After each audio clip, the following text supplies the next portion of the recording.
To the June 22nd council meeting. Members of the public were provided with the following methods to watch and or participate in this open meeting. You can attend in person at the Air Farmers Mutual Community Center. You can attend electronically via Zoom to observe the meeting or to speak to an item on the agenda. You can watch the live stream by accessing the meeting on the Township's YouTube page. Submitted written comments have been provided to council and will form part of the public record. Before we begin, I would like to take a moment to acknowledge and thank everyone for joining us this evening. We appreciate your participation. As we come together to serve the community, I ask that we create a welcoming and positive environment for everyone that includes respect. That we listen to each other with care, speak thoughtfully, and engage kindly with one another. Kindness, that we treat everyone, council, staff, and the public with respect and understanding. And inclusion, that we embrace diverse perspectives and respect each other's opinions. Together, we can make this meeting space one where respect, kindness, and inclusion are at the heart of everything we do. Behavior that is disrespectful, disruptive, aggressive, or intimidating will result in those individuals being asked to leave the meeting. I'd now like to call the meeting to order, and can I have approval of the agenda, Councilor Rowland, please? Moved by myself and by Councilor Ossner that council adopt the June 22nd, 2026 council meeting agenda as presented with the following addendum. 1, add item 11.2.17, report number FIN 10/2026, annual treasury statement on the continuity of the development charge reserve fund as of December 31st, 2025. 2, add item 11.2.18, report number FIN -11/2026, annual treasury statement on the continuity of the Parkland Reserve Fund as of December 31st, 2025. 3, add item 11.2, report number FD 07/2026, non-standard procurement for acquisition, fire department records management system. 4, add correspondence received for item 8.1, Irene Schmidt, admin chair with the North Dumfries Historical Preservation Society, regarding a request to provide 10 Water Street Air as a new North Dumfries Museum and Archives. 5, add correspondence received for item 11.2.1, report number BLE 06/2026, backyard chicken bylaw review. 6, add correspondence received for item 8.4, residents of Clyde regarding road concerns on Clyde Road. And 7, add correspondence received for item 8.3, Nevin Van Drummel regarding a noise bylaw complaint at the Oriental Sports Club located at 1054 Shelter Side Road, North Dumfries. All those in favor? Carried, thank you.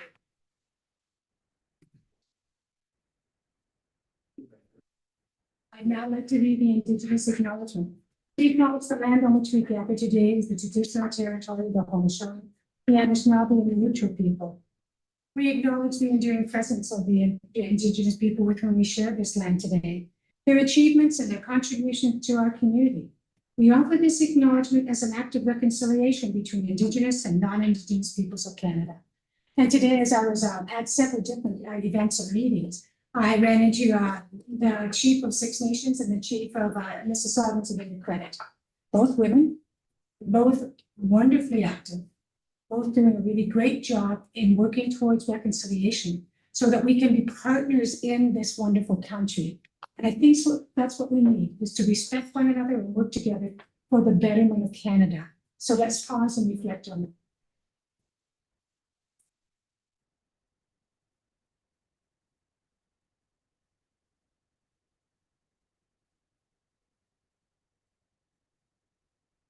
Thank you. Is there any disclosure in your interest to generally say up? Councilor Rowland?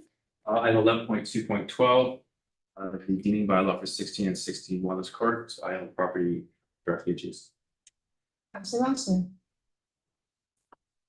Yes, there's 2 items. 8.1, the arrangement A nature of the North Dumfries Historical Preservation Society presentation, and 11.2.15, both dealing with 10 Water Street. Thank you. So noted. And I have adoption of the minutes, please, Councilor Williams. Moved by myself, seconded by Councilor Tilley. The council approved the following meeting minutes. Council meeting minutes dated May 25, 2026. Public planning meeting minutes dated May 26, 2026. And council meeting minutes dated June 1, 2026. All those in favor? Carried, thank you.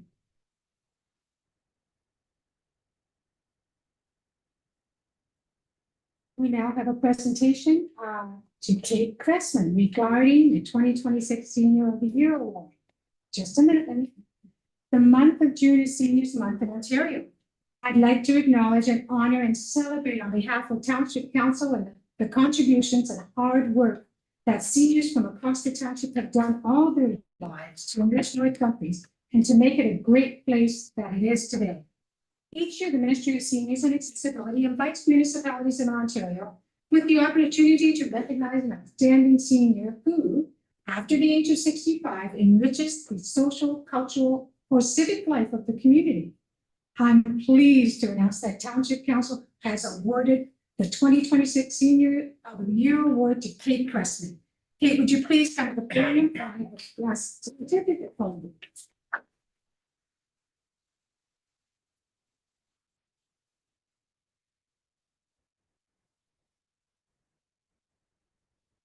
I know there's a lot of seniors here that just do it just as much as Kate, but Kate shines. Thank you so much. I want to hug. Sure, of course, please do. Check her ID to make sure she's over there.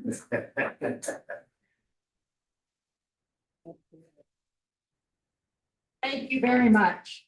Sue, Councillor Roman, Councillor Bloom, Councillor Bosner, and Councillor Tilley. Thank you very much for your confidence in me for this award. I am honored for sure. That's not why I do my volunteer work, that's for sure. But it is a pleasure to make this community a better place, and I have been involved in a lot of it. I've lived in North Dumfries all my life, so my heart is here and it will continue to be here. I have a saying on the blackboard by my phone in the house, which I read several times a day. Aspire to inspire before you expire. I'm still here, so I want to inspire younger people and others to work as well. And just to make a difference for the community is my whole mandate. We're so fortunate to be in this area. We need to contribute. Thank you very much.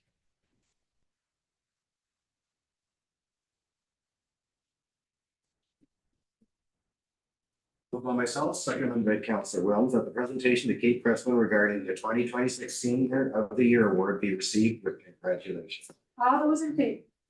Carried, thank you. Next up is number 8.1, Irene Hadley, Chair of North Dumfries Historical Preservation Society, regarding the request to provide 10 Water Street air as a new North Dumfries Museum and Archives. And you have 10 minutes. Good evening, Council and everyone present. I am Irene Aidney, Chair of the North Dumfries Historical Preservation Society, Preservation Society for short. The Preservation Society is requesting that 10 Water Street be considered as the North Dumfries Museum and Archives. I've included a flyer in the agenda that outlines all the advantages.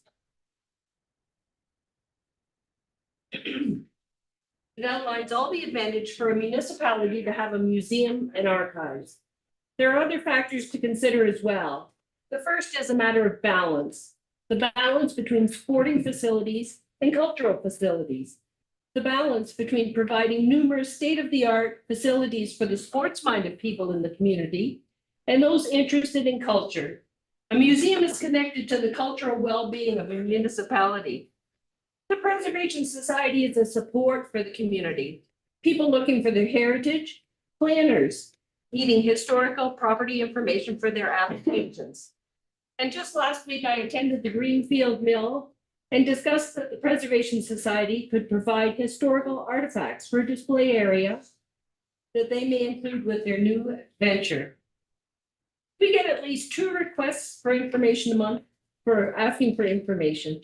To date, we have responded to 100% of the requests with information or guidance.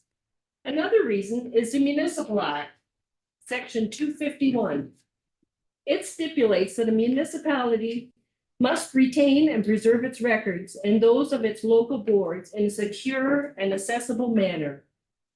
We appreciate the portable unit that was provided in the past year. But judging by its proximity to the tornado zone of 2024, the storage is not secure for artifacts. It is not a long-term solution. In the complex, we have an area behind the yoga room and another back closet area. While these areas are something, they are not the proper environment for the storage of archives. The final reason is pointing out the obvious. We are not asking for anything more than has been provided to every other municipality in Waterloo Region. And even in the wider community, if you consider Princeton, Trumbo, Richwood, or Paris. A few months ago, we met with Township staff and Mayor Foxton to discuss space at the Air Community Center. At that time, we were not aware that the township was holding closed sessions to purchase 10 Water Street. I would estimate that the renovations to the ACC will cost a similar amount to the purchase of 10 Water Street. And while the ACC is something, it does not hold near the attraction that a beautiful historical home on a beautiful property has. And that property would offer the township a public pool. Since we began our awareness campaign, I was told that North Dumfries has no appetite for heritage.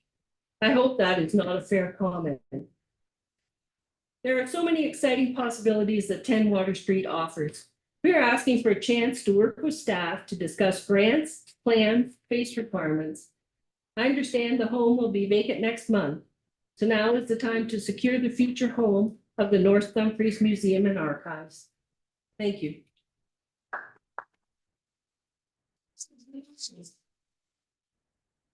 Councilor Rose. Thank you, Madam Mayor. I think we have a couple of options here for the motion, and I was wondering if through you, staff could provide a summary of what would be involved in the business case assessment. CEO McNeely. So, Madam Mayor, a business case assessment would provide both capital, typically the one-time cost to improve a space for the end purpose, and the operating, which is the annual cost to maintain the building, the properties, and if necessary, future staffing obligations if hours of service or the nature of expertise exceeded the ability of current volunteer complement. So the business case assessment would, amongst other things, identify needs, what reasonable forecast would be in terms of demand, because that then informs the nature of the space and where necessary or appropriate, the repurposing of rooms in the what is today a residence to accommodate the public assembly component associated with a museum or gallery space. Any major interior renovation would require compliance with the Ontario Building Code, which now, because it's a public space, would require full compliance with AODA legislation in terms of barrier-free path to the residents, sorry, to that public space and through that public space, including washroom type facilities. There may or may not be requirements depending upon the size of the space that would be set aside as the public assembly for matters attributed to life safety and early warning detection systems. Once again, under the Ontario Building Code. So that would give us an understanding of order of magnitude of cost to make the space appropriate. There may or may not be the need to have humidity control or similar lighting aspects, depending upon, once again, the intended purpose for the space or areas within the space for artifacts, paintings, or the like. The operating, as I mentioned, would give us an understanding of what the cost to undertake the annual operation of the space, including potentially staffing obligations, perhaps at the later objective years down the road. It would also outline what grants foundation supports could be available to support either the capital retrofit and or the annual operating exposure. All of those elements would inform the business case and complement the need statement for this public assembly space as an added complement to the cultural inventory of the township. Councilman. Madam Mayor, so my question through to the CEO, the concern I have is, I think it's necessary that we have some sort of gallery. They have a lot of artifacts, a lot of things building up that people can't access. I'm concerned that we put all of our money on betting on 10 Water Street and it doesn't work out, then they get nothing. So I would prefer if staff could come back with some sort of report that would show us alternative options. Could we expand our space here at the NDCC, or is there space in the ACC? You know, if we put all of our efforts in 10 Water Street, that doesn't pan out, then I think we've lost a good opportunity here. I think the real question in my mind is, let's have a gallery of some sort. Where can we put it? Let's find the right location. Is 10 Water Street the right location? Who knows? I think staff should come back with some sort of report and give us more information so we can make that decision. Council Rose. Thank you, Madam Mayor. I like Councillor Woolman's proposal here as well. My concern really is also, like, I love the idea of some kind of gallery and a really nice place for our archives that's well suited for it, and where we can store documents well and show off just the amazing history of the place. That's fantastic.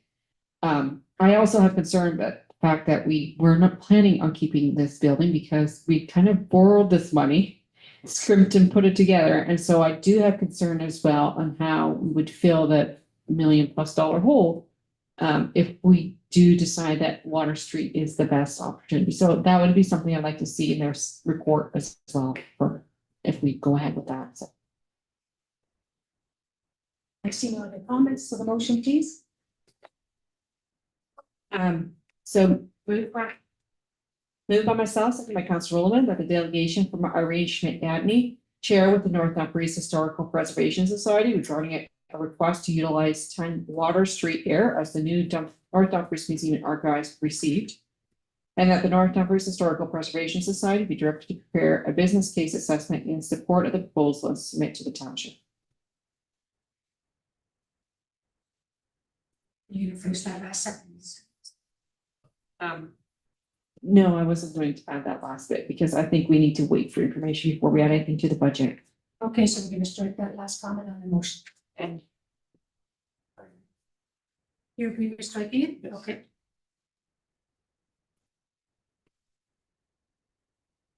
All those in favor? Carry, thank you.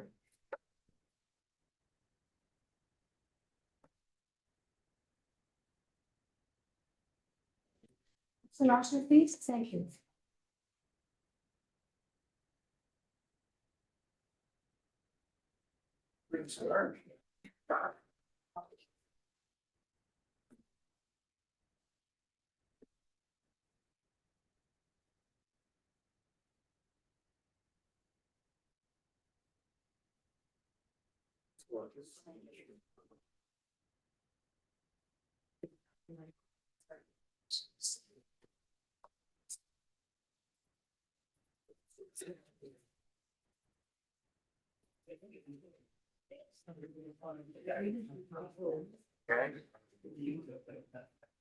Eight point two, Jeff Stankin requesting the township post signage at historical communities in the township.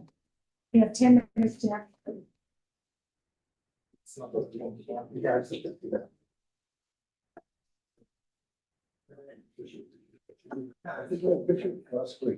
That's good news. So the picture is worth 1,000 words, so I won't keep it more merciful to myself until this.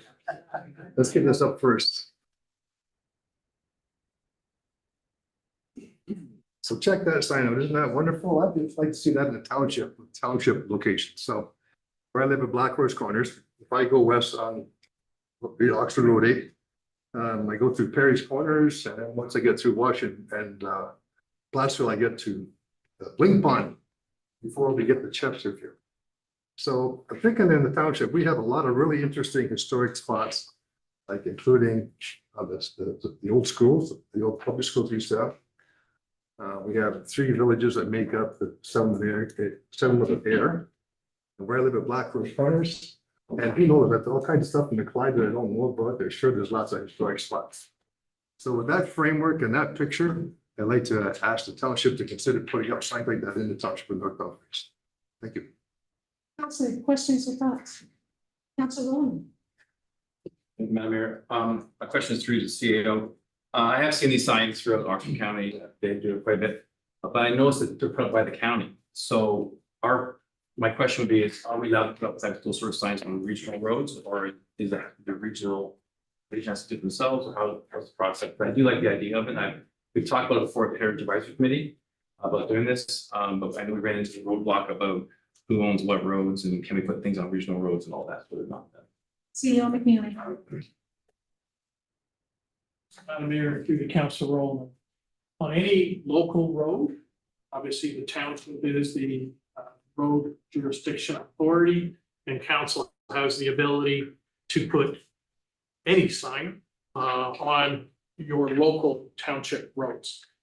As it relates to the regional road system, we would need the concurrence of the region to, first of all, allow the sign.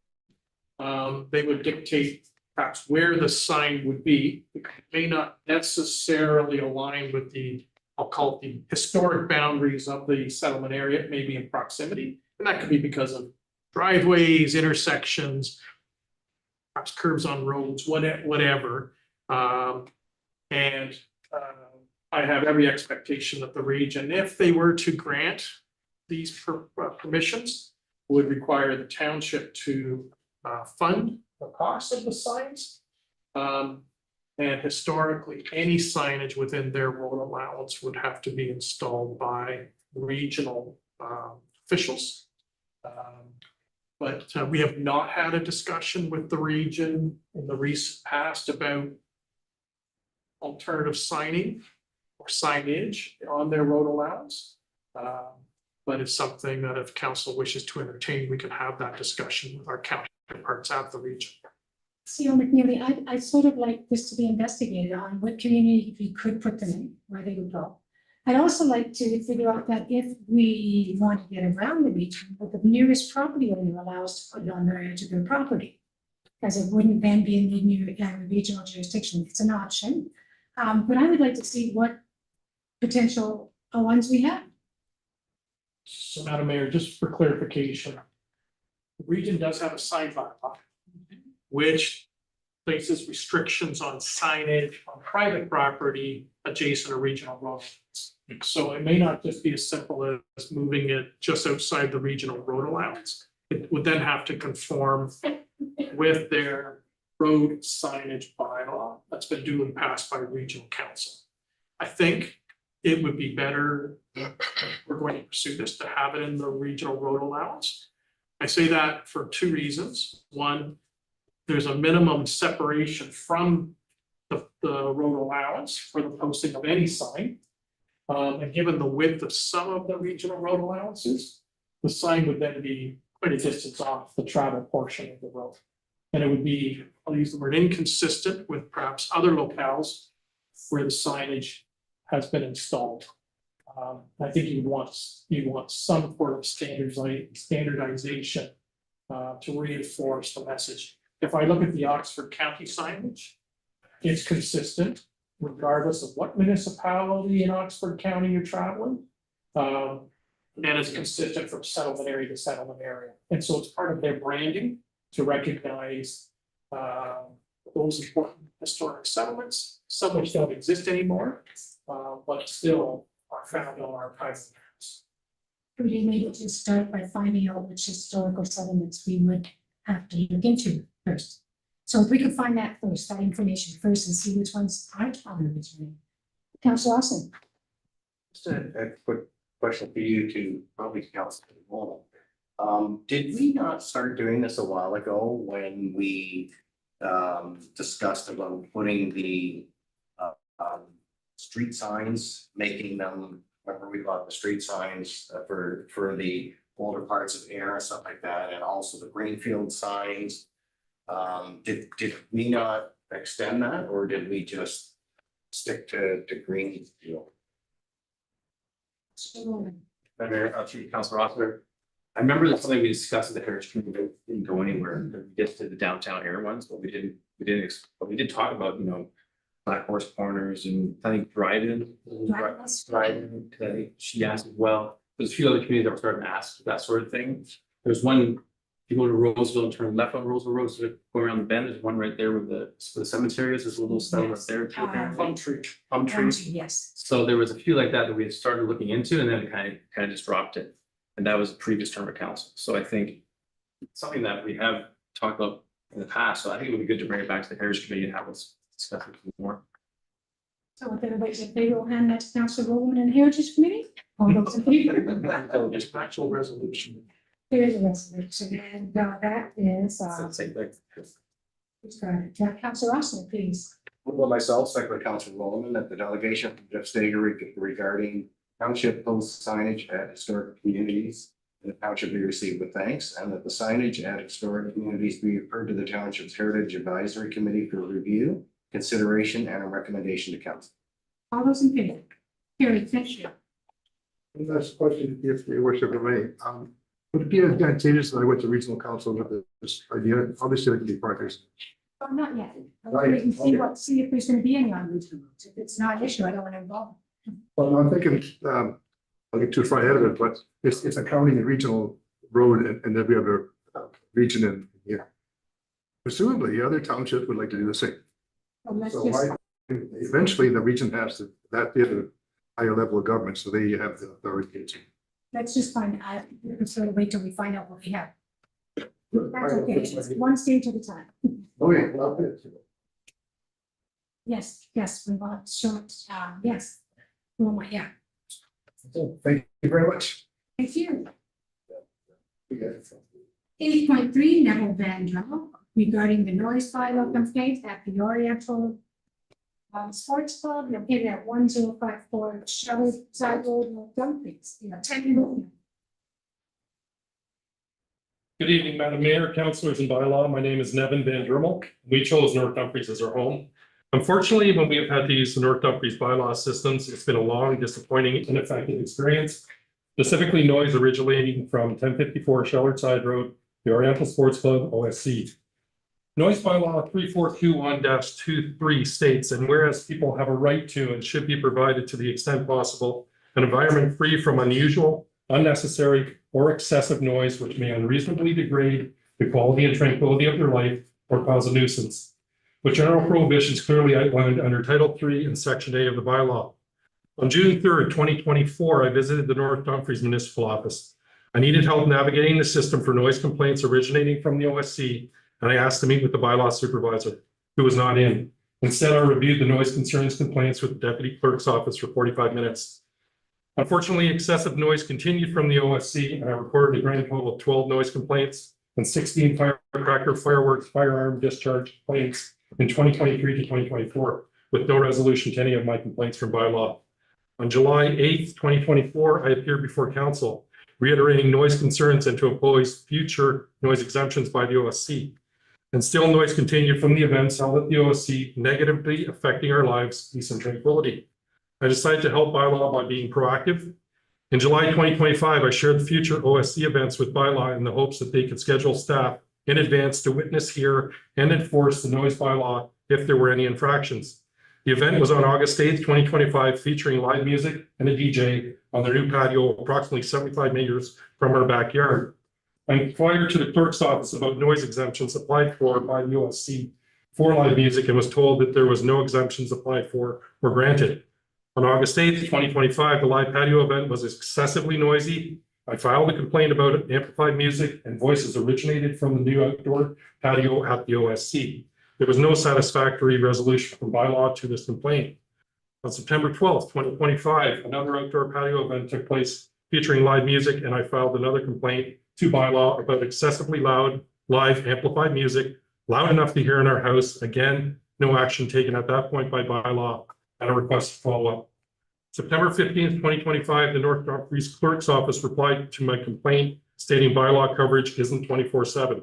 On September 22nd, 2025, I received an email from bylaw supervisor who said that they had reached out to the OSC president who turned the speakers around to stop excessive noise.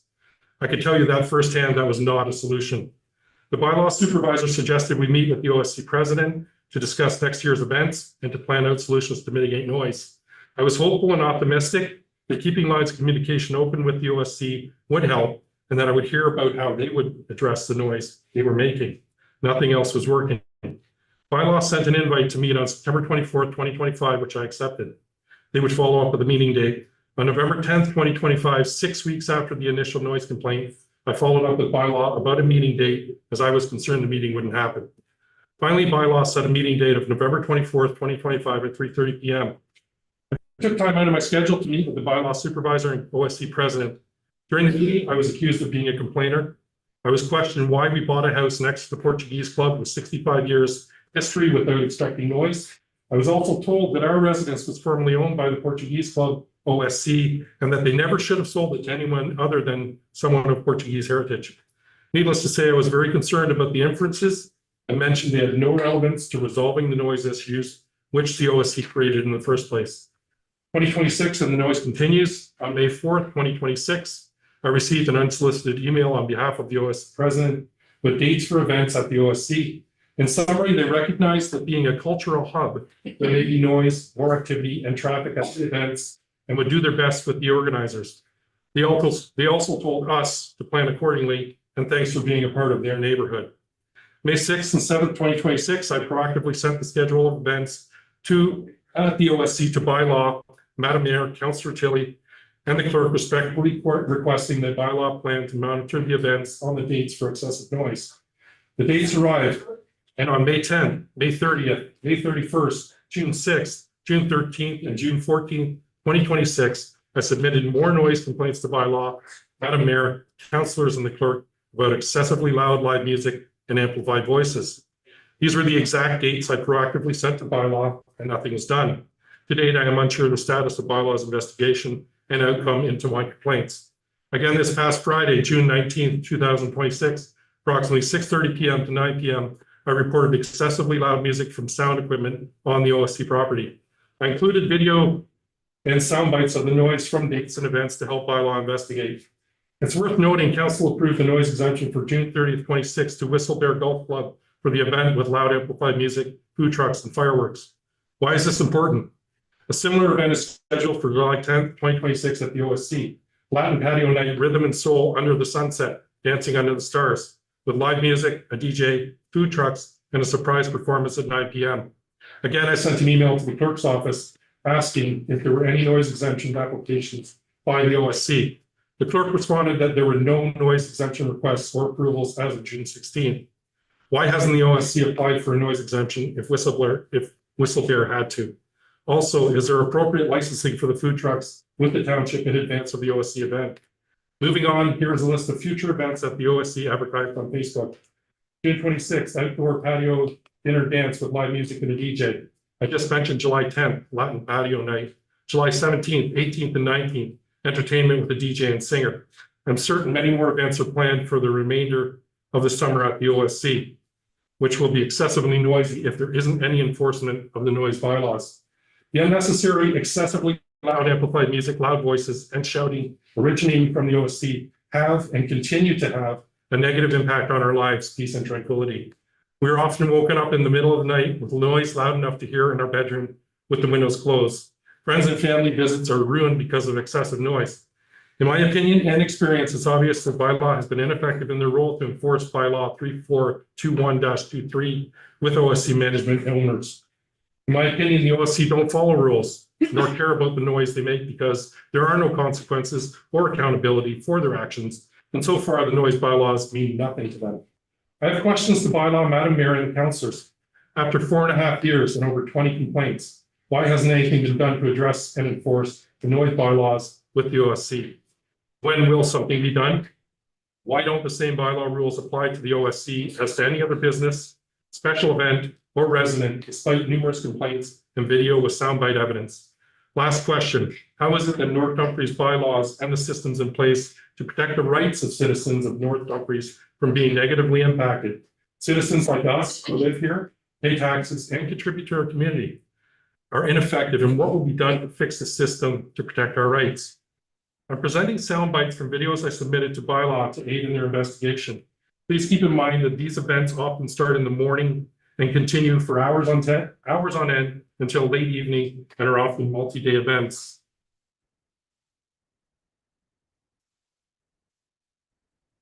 This is from inside our kitchen. This soundbite is from our backyard.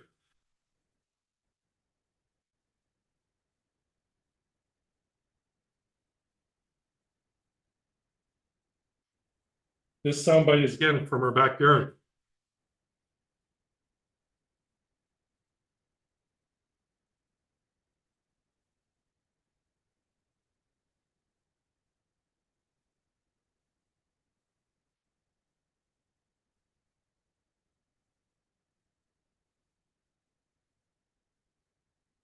This soundbite again is from our backyard.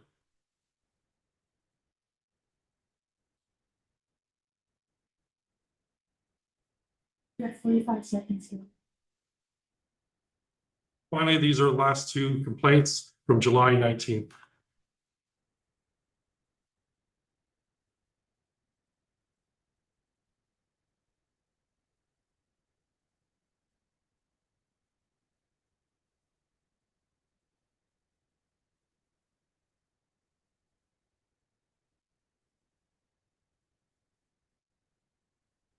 Thank you very much for your time. Questions or comments, Cap? Questions or comments? So Councilor Austin, please. Through you, Madam Mayor, to Mr. Governor. You said there was an event with music and food trucks. That's advertised on their website. It's an upcoming event. Okay, that hasn't happened It yet? has not happened. I'm being proactively Okay, stating that my concerns, if I may, are that there's no noise exemptions for these events. yeah, I'm getting, Okay, I'm sorry. okay, Go that's ahead.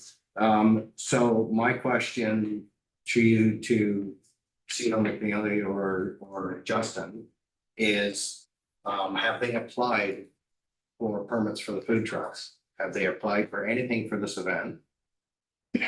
Including noise exemption? CEO McNeely? That's my first question, so we've got a couple. As of 6:30 this evening, no, there's been no application for either an exemption from the noise bylaw, nor has there been any submission of requests for mobile food vendors. Councilor Austin. Thank you, Madam Mayor. So, but they do need permission for the food trucks. They need permits, and permits have to be paid, et cetera. Madam Mayor, through to Councillor Austin. They may actually already have, depending upon who the mobile food vendor, they may already have a valid license in the township. But we have no record of proposed mobile food vendors and or whether or not they have secured permits from earlier events. That's because they're not communicating that to us. Councilor Austin, just give me a third of my time. Through you, Mayor Boston and Councillor Oster, just to follow up on that. So one thing we do require as part of the application process is if they are operating on private property, the private property owner does have to indicate to us that they are providing that permission. So they may have an annual license to be able to operate. But if they're operating on different properties, they do have to provide that proof. And if it's on township property, that does go through our director who has to approve that. But, so it still stands to say that they need to convey information to the township, which they have not. And the events coming up, According to their Facebook page, bear with me for one moment, please. The Latin Patio Night is scheduled for July 10th, 2026. okay, so it's 2 weeks. Okay, Is that the So- food truck one? I beg your pardon? Is that the food truck event? Correct, that's the Latin Night Patio Night. Just to fill in a little more detail. Essentially, the Latin Night Patio Night, according to their Facebook page, it's in the notes. story. It's okay. I don't need any more details on the Okay. event. I just need to know, I would like to know when the event is and what they have or have not provided township with. Second question is I've been looking at all your pictures. I've been listening to all your sound bites. Number two question is the traffic concerns. The videos I've seen of the traffic concerns are extremely valid. But I believe that that's something Waterloo Region Police should have been called to, because our Correct. bylaw does not handle that. Were they called? Correct. I notified 911 twice. And I also notified, I put an online report to WRPS. The reason is that I was concerned about public safety. I'm a resident on Sheller Side Road. And for 2 hours, the traffic was essentially tied up. Not all people driving on Sheller Side Road were participants in 2 events that were scheduled simultaneously. One was an event that was scheduled at the OSC, the other was a youth soccer game. And there was a lot of impatience, a lot of dangerous driving.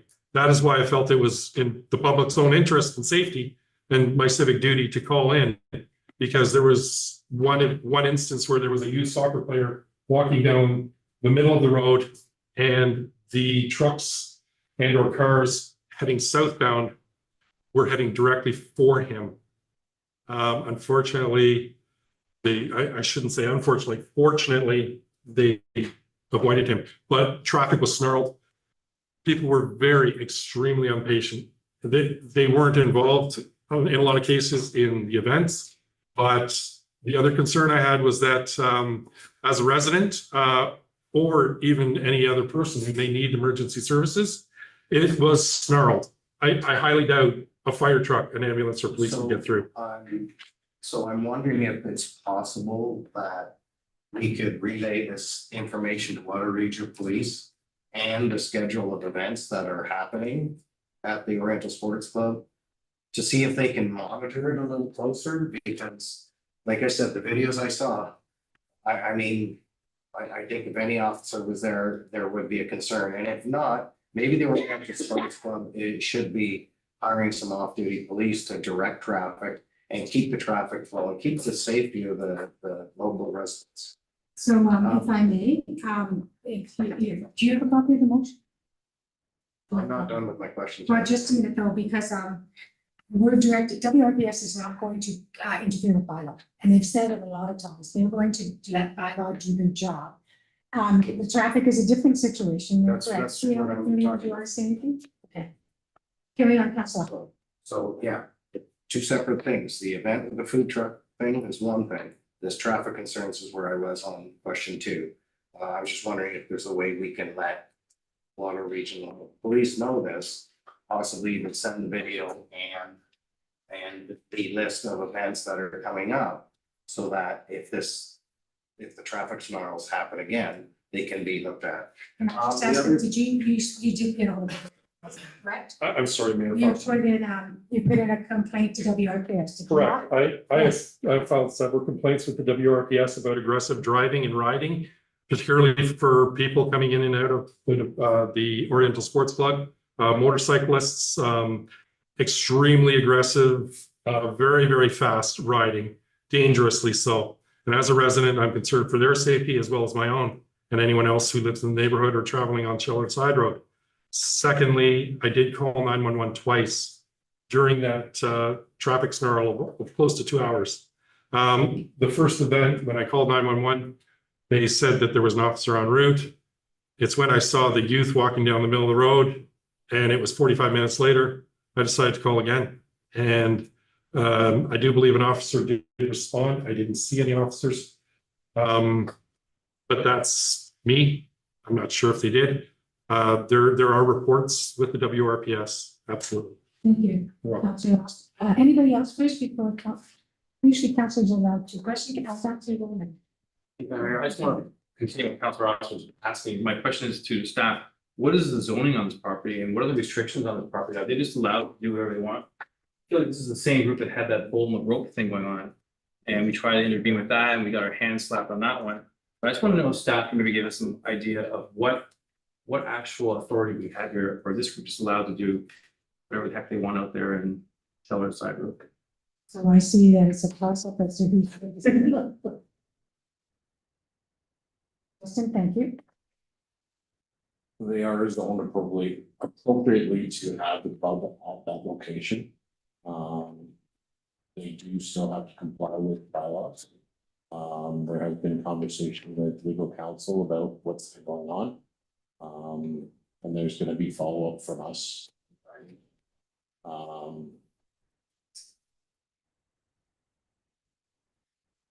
So Justin, can you also follow up on the upcoming events and state our concerns to them or the concerns here? Legal counsel, Madam Mayor. No, with the Oriental Club. So the plan going forward is, I've now spoken to our legal counsel. I'm going to be meeting with the president of the Oriental Sports Club to discuss things going forward. And some of the highlights that Mr. Van Dremel has given us that could substantiate charges. Thank you. Now, Council Austin, please. The next thing is, on your last, email here. June 20th. There's a picture of something in the woods. Can you tell me what that is? Like, That picture is of a sound enhancing device, a speaker. And that's where the noise was coming from. That is exactly a cropped image from one of the videos. so my question is, again, I understand that they have music on the sports fields and in their event area. I just can't understand why a speaker needs to be sitting in the woods. And it looks like it's relatively close to the place. The speaker was located very close to the entrance of the Oriental Sports Club. And it was loud enough to hear and disturb our tranquility and peace. And actually it was quite annoying for 3.5 hours. So essentially there's a soccer field. There was a youth soccer game or event going on. I want to make it perfectly clear that I absolutely think it's a great idea that the Oriental Sports Club continues on with that part of what they do. It's a great opportunity for youth to join sports and to also enhance community, teamwork, and everything else. I am not complaining about any of that. The main concern that I have, and to answer your question, yes, the speaker was extremely close to the road at the entrance, extremely loud. My last question. How do the rest of the neighbors feel? Because we haven't received any emails from any of your other neighbors. Do they just put up with it, or like, because I agree, it's nice to have like a sports club out there. It's nice to have things for youth to do. It's nice to, you know, celebrate life and have music and stuff like that, as long as it's within reason. And I certainly wouldn't want to stop them, but I just want to make sure that it's not being obtrusive to the neighborhood. I'm going to try and speak only for myself. I'm on very good standing with my neighbors. I know them very well. We've been residents for many years now, and we rely on our neighbors. We talk to the neighbors. I can honestly say that they are fully aware of what's going on. I've had frank conversations. I'm not going to speak on their behalf, but I've had frank conversations with them about the noise. They are very concerned. My viewpoints on whether or not neighbors or other people complain is entirely up to the person who is affected by it. I am not going to tell my neighbors, join the club, help me get more people involved. We are a resident, we have rights, and I feel that I'm actually the only one to actually be concerned about it. And I shouldn't say that because I'm sure they are as well. But I'm the only one to actually stand up and say, hold on a minute. This is going too far for 4.5 years. So if I may interject here, so I totally what you're saying. There has to be mutual respect. And that's why there's bylaw and regulations. I think we have to deal with this and we have to get it under control. Especially the traffic issue that we need to talk to WRPS. We have to talk to them ourselves to get them there when there is an issue. But That's gotta be a mutual respect. Now, they're still gonna have events. What you're asking for is reasonable. And that's what I asked that we look into, which I believe our bylaw can do. Is there any questions or comments from staff or the council Tilly? Just comment through you, Madam Mayor, to Justin. We did have a conversation approximately 2 weeks ago, I believe, maybe even 3, where you told me that legal counsel is being contacted and there was going to be some feedback. I understand sort of reading through the lines, there's some vagueness that maybe part of this information is to be discussed with the OSC prior to sharing that information. Just if I could get even some vague understanding of the, not what's going on, but is there potential if, no, okay. No, there's confidentiality. Okay, so based on legal, Justin will deal with it. Through you, Madam Mayor, to Councillor Tilly, in open forum, I cannot discuss that. We would have to move into camera if we want to discuss the same thing. See, any other questions or comments? Motion, please, Councillor Tilly. Moved by myself, seconded by Councillor Oster, that the delegation from Evan Van Drummel regarding the noise bylaw complaint at the Oriental Sportsman Club located at 1054 Shellard Side Road, North Dumfries be received. And that this matter be referred to the Bylaw Enforcement Division for the further review and follow-up with Mr. Van Drummel and the executive of the Oriental Sportsman Club. All those in favor? It's carried. Thank you. Thank you very much for your time. And did we want to do a change over here? So there'll be a few, we'll take a few minutes while we change. Gonna go grab them. Thank you.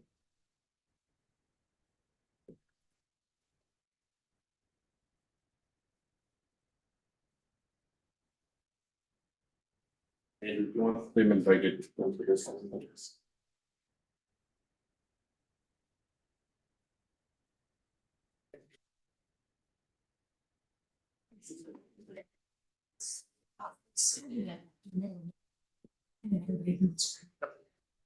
Usually the facility. We're in the same competition of Portuguese club. Right, because it's got all those residents now. Holy cow. Fair minds, the Commissioner Council is telling you the same problem. And at this point, there's only 4 houses, really. 5 houses in close proximity, 6 houses in close proximity. If there's ever any developments there, it would probably be the same situation, but. There's only 4 votes. Well, 4 houses to the south. Yeah, And then there's 2 across the road exactly. that are opposite the new soccer pitches. So the So only refer to soccer pitch. the Cambridge Grove Center, the Cambridge they sell all the Cambridge Garden Center. garden centers. Yeah, Sorry, yeah. thank you.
Before we begin, I want to thank you for coming tonight.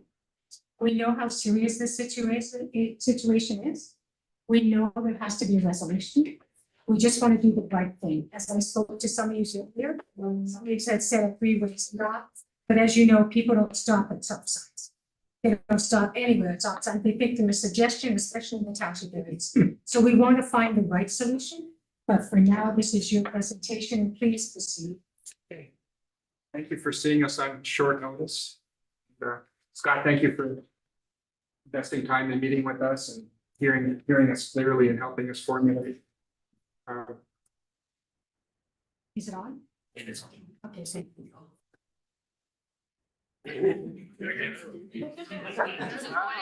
Okay, Content. good evening, Mayor and council members. Sue, nice to meet you tonight, first time. Scott. Rod. And Derek and Alita, yes. First time here.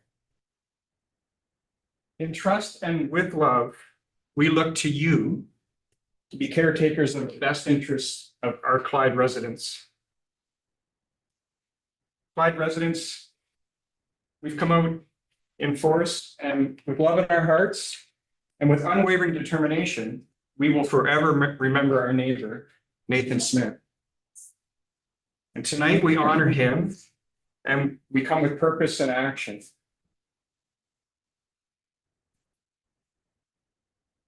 I'm going to read a letter now that was written by the daughter of Nathan, Jasmine Smith. Can everyone hear me? Yeah. To Scott Tilley in the Township of North Dumfries Council. My name is Jasmine Smith. I am the daughter of Nathan Smith, who was killed on the 15th of June on Clyde Road. I'm writing to you today regarding the recent tragedy that occurred on Clyde Road and my own experience of living there. My parents and I moved to Clyde in 2015 when I was 11 years old. And all the way up until 2022, when I left for college, I remember hearing the revving of engines as cars sped by our house daily. This was such a common occurrence that by the first year of living in Clyde, it had become background noise. If I had $1 for every speeding car that went by, I'd be able to afford a house on Clyde Road myself. At best, the sounds were an annoyance. At worst, it was the death of my father. The danger of an accident is always present when driving a car, and doubled when that car is speeding.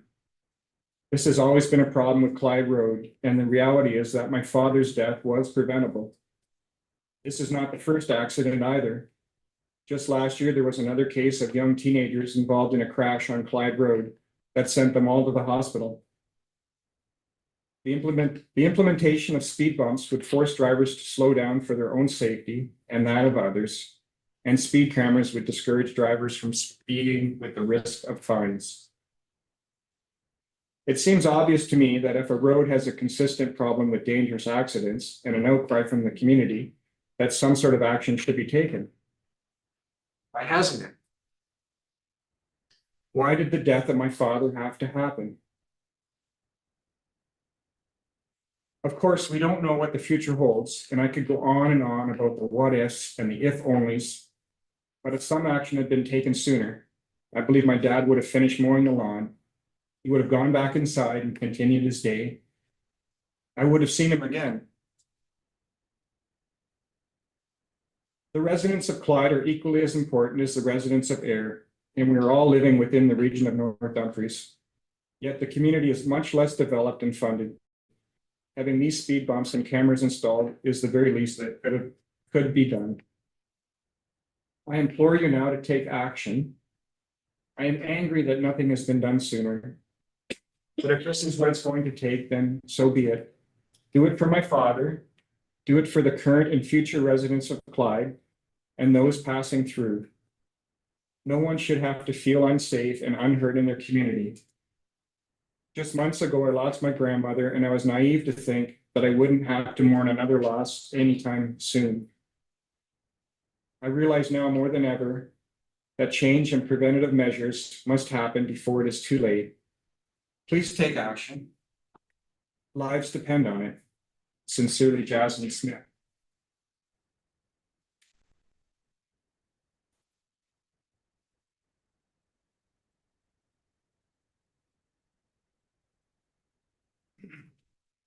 This 200-meter stretch of Clyde Road has claimed 2 lives and seen many serious accidents in our 19 years of living on Clyde Road.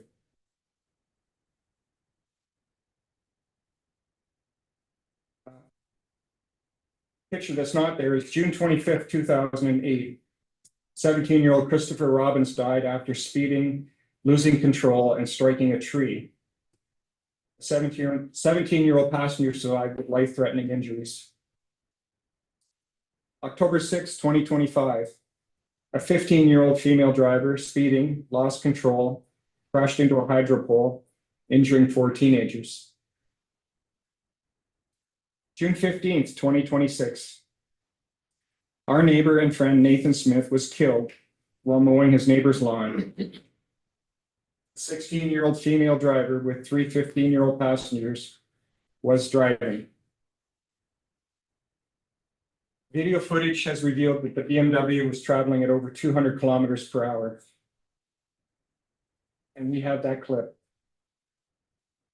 June 19th, 2026. Police charge a 51-year-old female driver with stunt driving on the same stretch of Clyde Road. She clocked a speed of 117 kilometers an hour in a 50-kilometer-an-hour zone.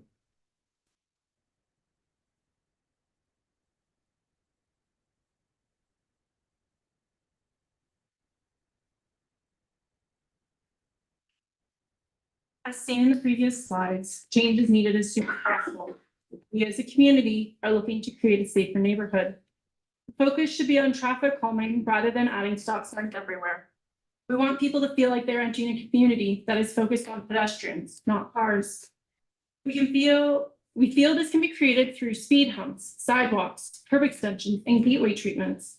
These are usually more effective for reducing speed in residential villages. We've made a map of our proposal within the scope of the township are single or series of speed bumps in 5 locations. Clyde Road east of Village Road before Clyde Bank. Clyde Road east of Clyde Bank. Clyde Road further east of Clyde Bank in the Rolling Hills. Village Road between Clyde Park and Gore Road, and Village Road approaching Clyde from 97. Stop signs in these 2 locations. 4-way stop at Langford, Clyde Bank, and Village. 3-way at Clyde Bank and Clyde, as well as creating more awareness of stop signs ahead. Options for improving intersections are removing banked corners at existing intersections such as Clyde and Village. Currently, cars use this to maintain speed around the corner. Adding crosswalks at Village Road, Langford Road, and Clyde Bank Road, and at Village Road and Clyde Road. Village gateways, extending our community safety zones to include more of the community. Road painting stating slow and horizontal lines to break drivers out of autopilot when entering Clyde. With effective use of pavement markings and signage, as shown in these examples, we can help drivers recognize they're entering a pedestrian-focused community. These visual cues encourage lower speeds and greater awareness of people walking, cycling, and enjoying the neighborhoods. It kind of ties in with the signs that they were asking about earlier, from one of the earlier guys. We believe that creating a safer neighborhood for everyone who walks, cycles, and who drives through our community. Recently, there was a town hall meeting. With the addition of no passing signs and an advanced warning for stop signs, we believe we can create a safer community for everyone who walks, cycles through our community. Recently, there was a town hall meeting about the addition of speed bumps on Scheller Road. We as a community have major concerns that traffic will be rerouted through our area. As you can see, the map on the map, our village, being a community safety zone, will be impacted by commuters heading to Highway 6 and Highway 8. As you can kind of see, the traffic currently goes down the red, and in theory, what would happen, because people are trying to avoid their speed bumps, they're going to end up going through our village, which is a community safety zone, which you are then moving everybody off of a side road into community. We as a community are asking the following. Installing traffic calming asphalt or concrete speed humps on identified township roads. Installing all-way stops as indicated location on township roads. This requires cutting back and maintaining vegetation growth. Considering oversized LED flashing and highly reflective posts on stop signs as appropriate. And increasing visibility and respect for our neighborhood through signage, painting, and beautification. We would like to end this presentation with the video footage of the most tragedy. We'd like to thank you for your time and consideration and help us for creating a safer community. The QR code on the bottom is a petition that when last checked this afternoon had over 650 signatures.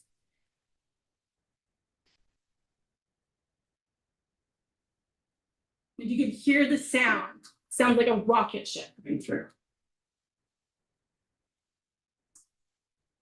And this is not the first one that we've had. My husband and I also have footage from the previous one that happened with the 4 teenagers and the same sound. Our neighbor this morning woke up at 5:50 to the same sound, to which we checked on our camera and someone was flying through our neighborhood at high speeds again. We're estimating probably 150. This is constant.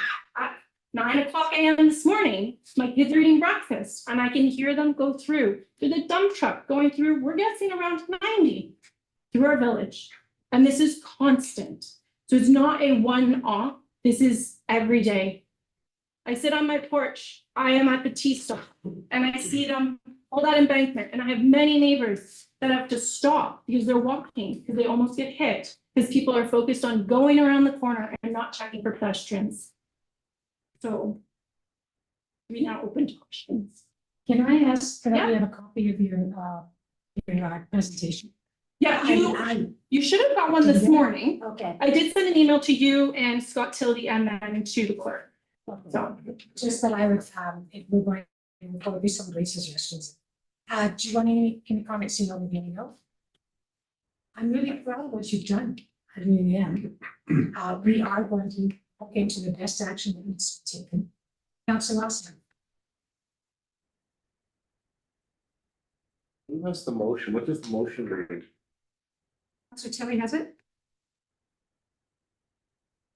It says that staff be directed to retain an external consultant to complete a road safety analysis applied from the east leg of Ridge Road through to the Hamilton municipal boundary, because we believe it starts there with the speed, some of it does, with the follow-up report to be presented to council, and that staff be directed to liaison with the Regional Waterloo Commissioner of Transportation with the objective of extending the study area of the road safety analysis to include regional section of Clyde Road within the boundaries of the settlement area of Clyde to ensure an integrated perspective for overall road safety measures for this corridor.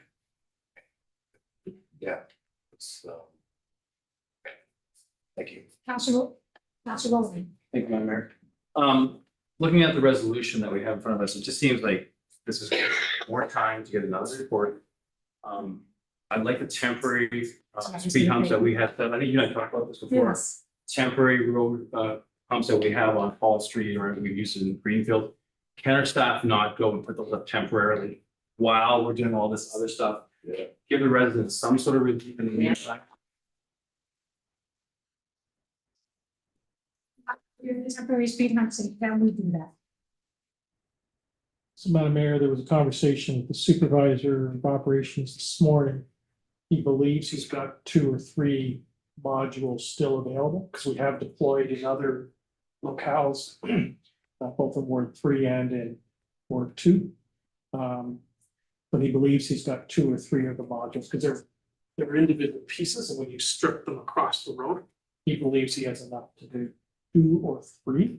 An exact location of where those would be, there's different factors in terms of proximity to driveway locations, change in elevation of the road profile, because a portion of Clyde in this area, there is a ridge, and because they're temporary in nature, they're going to be somewhat foreign.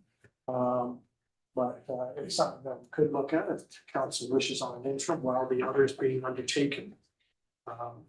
Council should also be aware there's a later piece of correspondence dealing with speed, and this happens to be on a parallel road to the north, being Gore Road. To some extent, the same issues of high commuter patterns. Higher rates of speed in a rural cross-section road exists. The similar analysis is being requested. Now, in that instance, we are the road authority in partnership with Cushlands Township because it is a boundary road between the two municipalities. But this would be an issue the township would take and advise Cushlands accordingly. But to the earlier comment about potential displacement of traffic, the intent is that both parallel roads would be undertaken simultaneously because you're just moving the issue around from one road length to the other. The same concerns exist on both locales. So McNeely, we could look at also putting them in both locations if we have to purchase a couple more, if that's possible.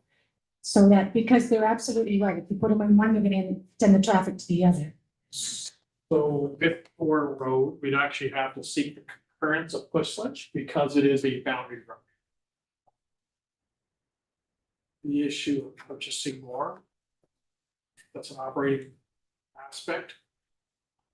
But it would be more, we'd have to have the concurrence of Cushlands Township. We have not approached them about temporary speed humps. So I think at this point, we're gonna direct staff to approach Cushlands in regards to the Gore Road Shelley Way, and also to use the ones we have on the Clyde as a temporary basis while we do the analysis of both locations. Councillor Tilly and Councillor Burns. Not Councillor Tilly, Councillor Austin. It's great that we have the speed humps available. My concern is, I think we need to have signage up ahead of that. Because the last thing I want to see is another one of those videos, them hitting the speed humps at 150 kilometers an hour. That's gonna be complete treachery. And unfortunately, probably another disaster. So I'm hoping that we can get some sort of signage and something that's in people's faces to know that there are speed humps coming up. And I hope that it slows them down. Councillor Rose. Thank you, Madam Mayor. Whenever I read something like that, I keep on thinking this is like a common issue across a lot of our rural roads. We had a delegation from Wrigley not that long ago. You know, a girl got hit by a snowplow and, well, not by snowplow, but by somebody traveling fast, and it was actually the snowplow driver that rescued her. Is there, like, I fully support the motion and the speed bumps, but I'm almost wondering, is there a way we could kind of also maybe collaborate with the province and other municipalities, and this is a longer term, but just figure out how we can properly deal with commuter traffic on rural roads. Because like Cameron Road is a nightmare. And it's only gonna get worse. Right, and this is like all of these roads, like there's real people trying to walk their dogs, people trying to just live their lives. And then there's commuter traffic that's just trying to get to where they need to go. So I think this is also a bigger issue, and I'd like to see something, maybe there's opportunities here for follow-up with our provincial partners as well, to see what we can do and start working on as an overall plan. Thank you. Councillor Tilly. Thank you, Madam Mayor. My question will be pretty matter to staff, particularly the CEO. With us implementing the speed bumps, that's gonna should reduce the speed, at least a notification like Councilor Hosmer said, but even if since these speed bumps are deemed temporary by their design, would we now consider lowering the speed limit so that they're not coming up to these speed bumps and doing that? Because I can't see them coming at 50 kilometers an hour to these speed bumps. I've driven over the ones on Morrison Road. You have to go over there. And again, I'm just going to pass this through to the CAO, what his response would be, if that would be a pertinent or a good idea. CEO McNeely. Madam Mayor, through to Councillor Tilly. So just given the nature, because they're literally pinned into the asphalt, because they are temporary in nature, and they're a very hard rubber surface. They are more jarring and abrupt than the asphalt speed humps that we've installed River Road, on Rose Ave, Greenfield Road West, just to name 3 locales. There, generally, 50-kilometer-hour posted speed limits. But the recommended speed going over those asphalt humps is approximately 30 kilometers an hour. So it's designed to modulate the speed, and then you look at your interval spacing. Given the setting in terms of how many or how frequent the speed humps would be. With these rubberized speed humps, you're quite correct. You know, anything over 20-25 kilometers an hour, it's very jarring on the vehicle, the chassis, the suspension system. So to Councillor Oster's point, pre-warning is critical. And then at the speed humps themselves, there is actual signage itself to reinforce that this is where the speed hump is. Because in this area or this corridor, we do not have streetlights. So you're heavily reliant on either natural light and or the effectiveness of an individual's headlights on their motor vehicle. Now, these are temporary in nature. So they would be removed in early November as we migrate into the new season, because it cannot stand the force of a snowplow unit. Hence why they're temporary in nature. But certainly that lowered speed with these temporary structures very much. And I totally understand, COP, but this is an interim measure until we get the studies done that's based on the resolution. Also, council's gonna hate me, but due to me retiring, I would hope that this council will approach the province and ask for speed cameras in the rural areas, because we are rated the most dangerous areas in all of Western region. There are more fatalities and more car accidents in the townships and anywhere else. And so in cases like this, where there's been fatalities, we should be able to justify a speed camera, and I hope this council will take that forward in 2027 to the province to make them understand that lives are being lost because we can't control speeds on these roads, and neither can they. They cannot provide the officers or the manpower to do it. So we must stand up and ask that these speed cameras be used in areas where it's been shown that it's dangerous. See on the hill. Mayor, this council did undertake that level of analysis. Unfortunately, this section of Clyde Road was one of 13 locales that council did identify for the automated speed enforcement program, the local portion of Clyde Road. And it was based on some of the information that was shared tonight through the presentation. And it was deemed that this was actually probably the most effective instrument, was penalties through excessive speeding, because it also then not only hits you in the bank book, settle the claim, but it also shows up on their driver's abstract, which then on insurance for people is a continuum of the effects of excessive speeding. Unfortunately, in November of 2025, literally just before we were about to install the cameras through provincial legislation, that program was canceled by the province. But the province used financial gain instead that was a money grab. This is a life grab. We want to keep lives alive, and that's the road I want us to take. And we also have some really good people at provincial level that will take this cause up for us. We have Jeff Dixon, we have Brian Rydell, a few others that we know quite well, that we will understand, we've got to get them behind us. That's your job. I will be here. Any other questions or comments? I'm not supposed to be with the public now, Pete. I'll let you speak, Pete. Go ahead. So Private Road from the village west is a regional road. So can the council twist some arms for the region to say, listen, we're doing studies, could you help us collaborate here? I sent several emails to the region and the head of the roads at the region stating this issue basically starts on regional roads. He goes, the accidents didn't happen on the regional section. So we will still push that at the regional, but if you're turning a blind eye, I will try. So, if there's no more questions from council, can I have the motion, please, Councillor Tim? Oh, I'm sorry, Councillor Rowland and Councillor Lance. Well, the question, I think we have the same question, is are we going to adjust make a friendly amendment to the motion to include the speed up? I thought we were just, telling staff. You don't have to make a motion. Do you want it in the motion? We just want it done. We wanted in a motion. Sorry, Madam Mayor, if you wish to have it in the resolution, you can. It won't matter. We'll have them in shortly. Thank you so much. So, do you want it as documented in the resolution? No, we're good. We're good, staff. Thank you. So can I have the motion, please, Councillor Tilly?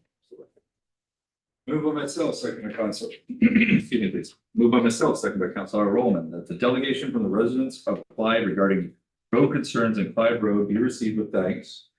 And the staff be directed to retain an external consultant to complete a road safety analysis of Clyde Road from the east leg of Village Road through to the Hamilton municipal boundary with a follow-up report to be presented to council. And that staff be directed to liaise with the Waterloo Region Commissioner of Transportation with the objective of extending the study area of the road safety analysis to include the regional section of Clyde Road within the boundaries of the settlement area of Clyde to ensure an integrated perspective for overall road safety measures for this corridor. All those in favor? That's carried. Thank you. And thank you. And sorry this had to happen.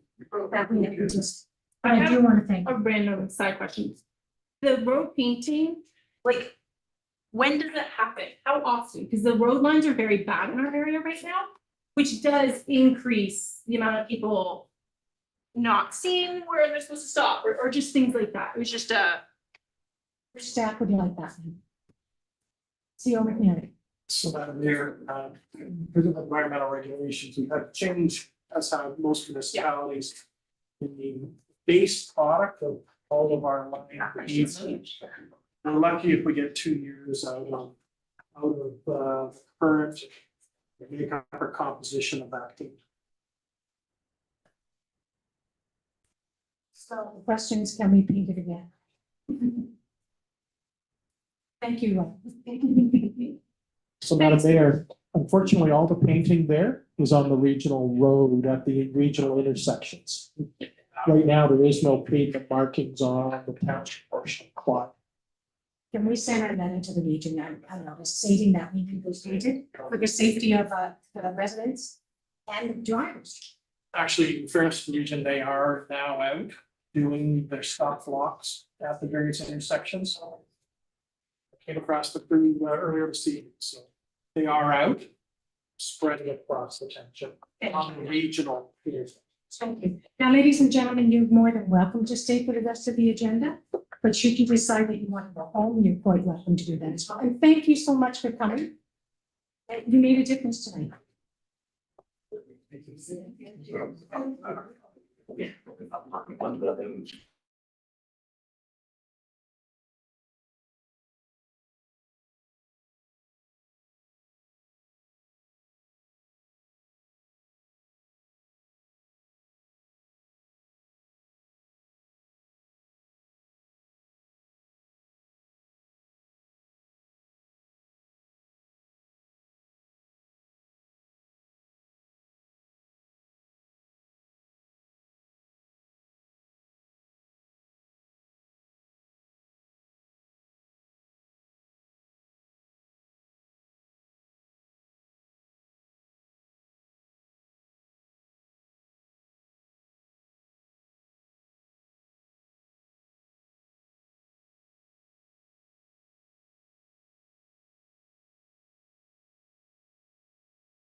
You have another. Request, Councillor Tilly, Councillor Tilly. Yes.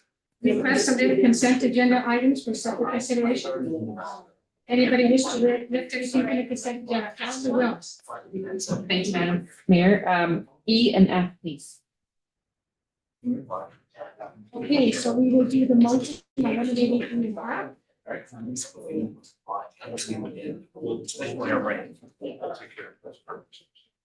So that motion is,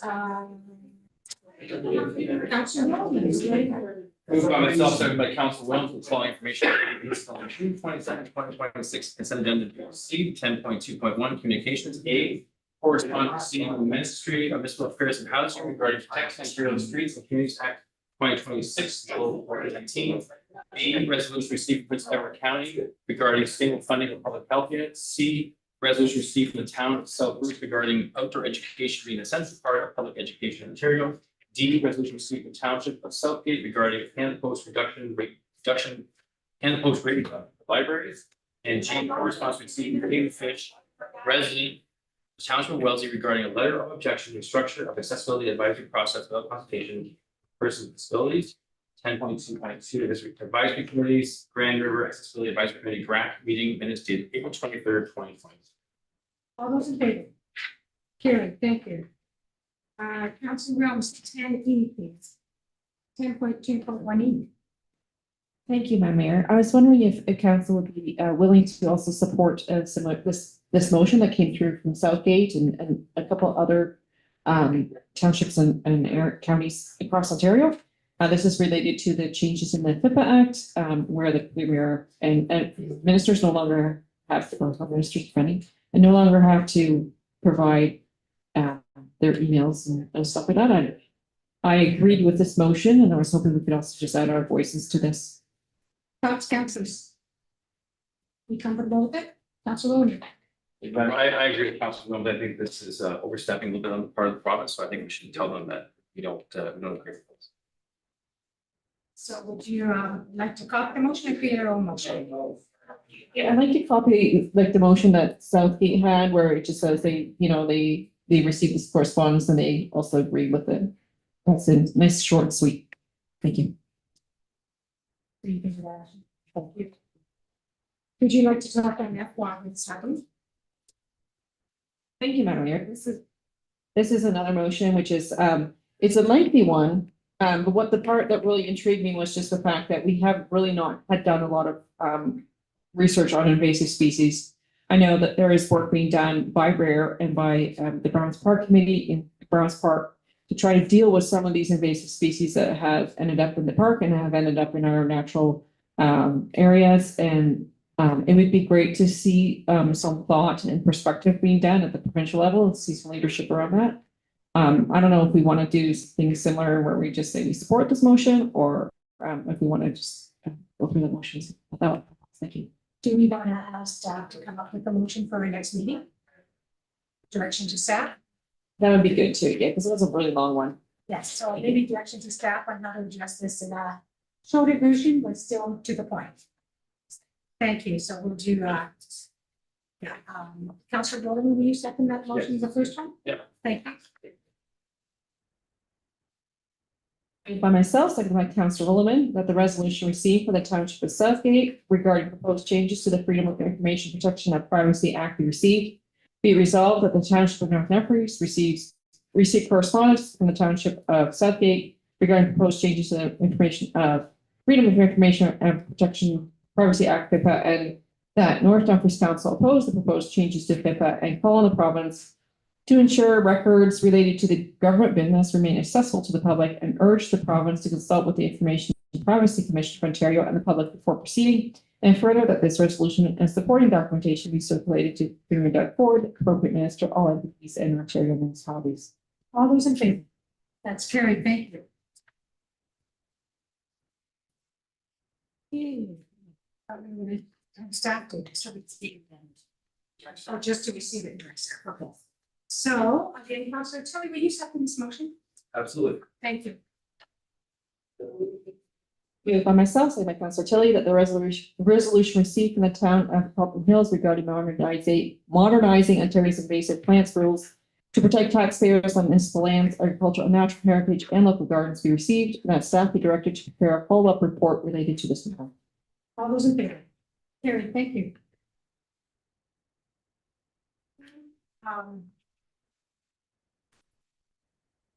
The backyard chicken, bylaw review, do you want to speak into this, Justin?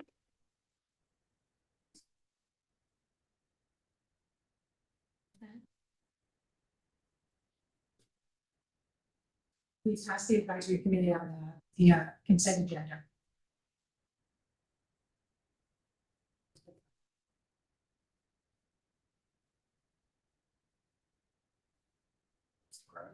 Yep. Okay, so, do you want to state anything on this, or is it just as it is? Nope. Here to answer questions. Any questions? Yeah, go ahead, down to us.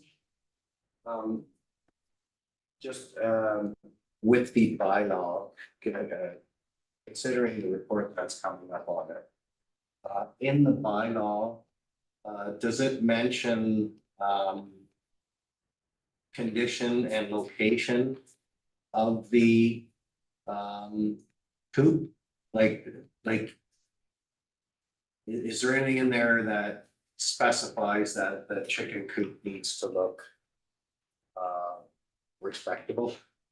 In like, and I guess, you know, the definition of respectable could be different. But I don't know if you wanna. The trouble is, we're passing this bylaw before we're getting to the. So that report.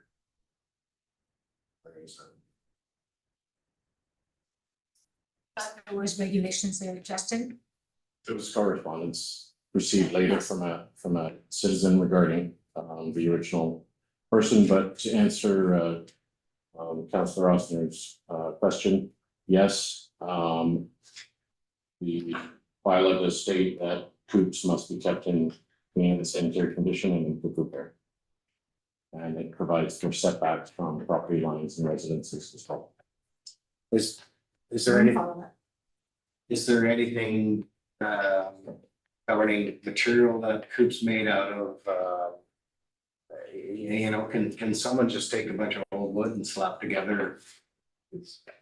Yeah, skids, whatever, and like, you know, under property standards or something, like. So under property standards, if the wood appears that it's rotting, that we don't govern looks. We govern whether it's functioning. It does say that it needs to be watertight, that it needs to be kept clean in sanitary conditions, that it needs to be fully enclosed, weatherproof, flooring that is resistant to moisture, retains heat. There are a lot of parameters around it. I can't control if somebody wants to paint it pink and purple. Councillor Taylor. I just mentioned it. So that's good. Thank you. That's good. Okay, so, if that's okay, can I have the motion, please, Councillor Osner?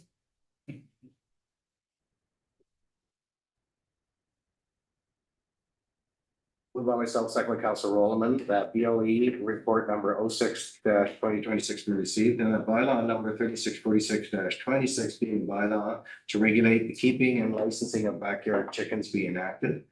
And that upon the adoption of this bylaw, staff are to undertake the necessary steps to initiate a public awareness campaign. And that bylaw number 3647-26 being a bylaw to amend fees and charges bylaw number 3609-25 to add a one-time license fee for backyard chickens be enacted. All those in favor? That's carried, thank you.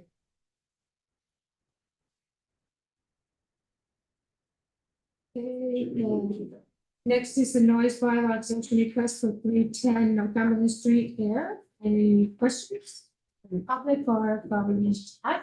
I don't know if I'm out of order, Madam Mayor, but number 5 was not read on that past motion. Number 5 is not on the past motion, no, therefore. Can you correct the motion, please, Ashley?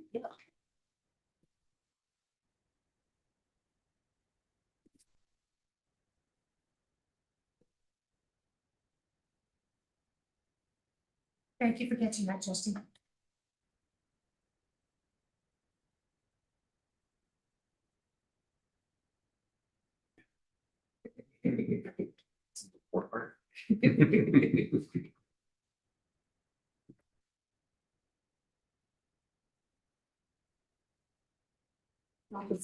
Yep. You shouldn't get done. It's only 7:30.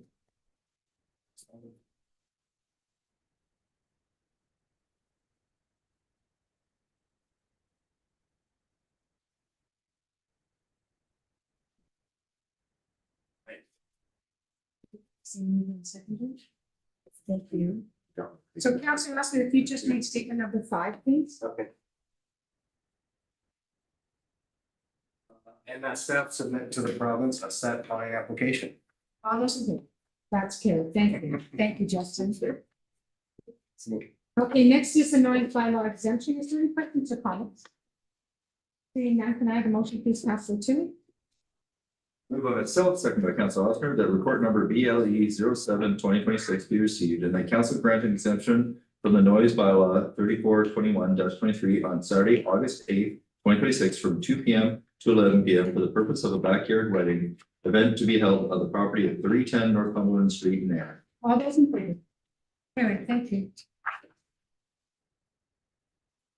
And next is the report from the clerk on the Benninger Honorary Heritage Preservation. Any questions from council? Seeing none, Councilor Rowlands, a motion, please. Moved by myself, second by Councillor Tilly, that CLK report number 16/2026 be received, and that council adopt the award criteria and nomination procedure for the Benedict Benninger Honorary Heritage Preservation Award, and the treasurer be directed to include possible plaques in the 2020 summer budget, and that nominations for the inaugural award open in calendar year 2027. All those in favor? That's carried, thank you. And next is Plan to Protect Ontario Act, Budget Measures 2026, Bill 97. Any questions? It's just received for information. Councilor Rowlands, please. Moved by myself, second by Council Williams, that CLK report number 18-2026 be received for the purposes of information. All those in favor? It's carried, thank you.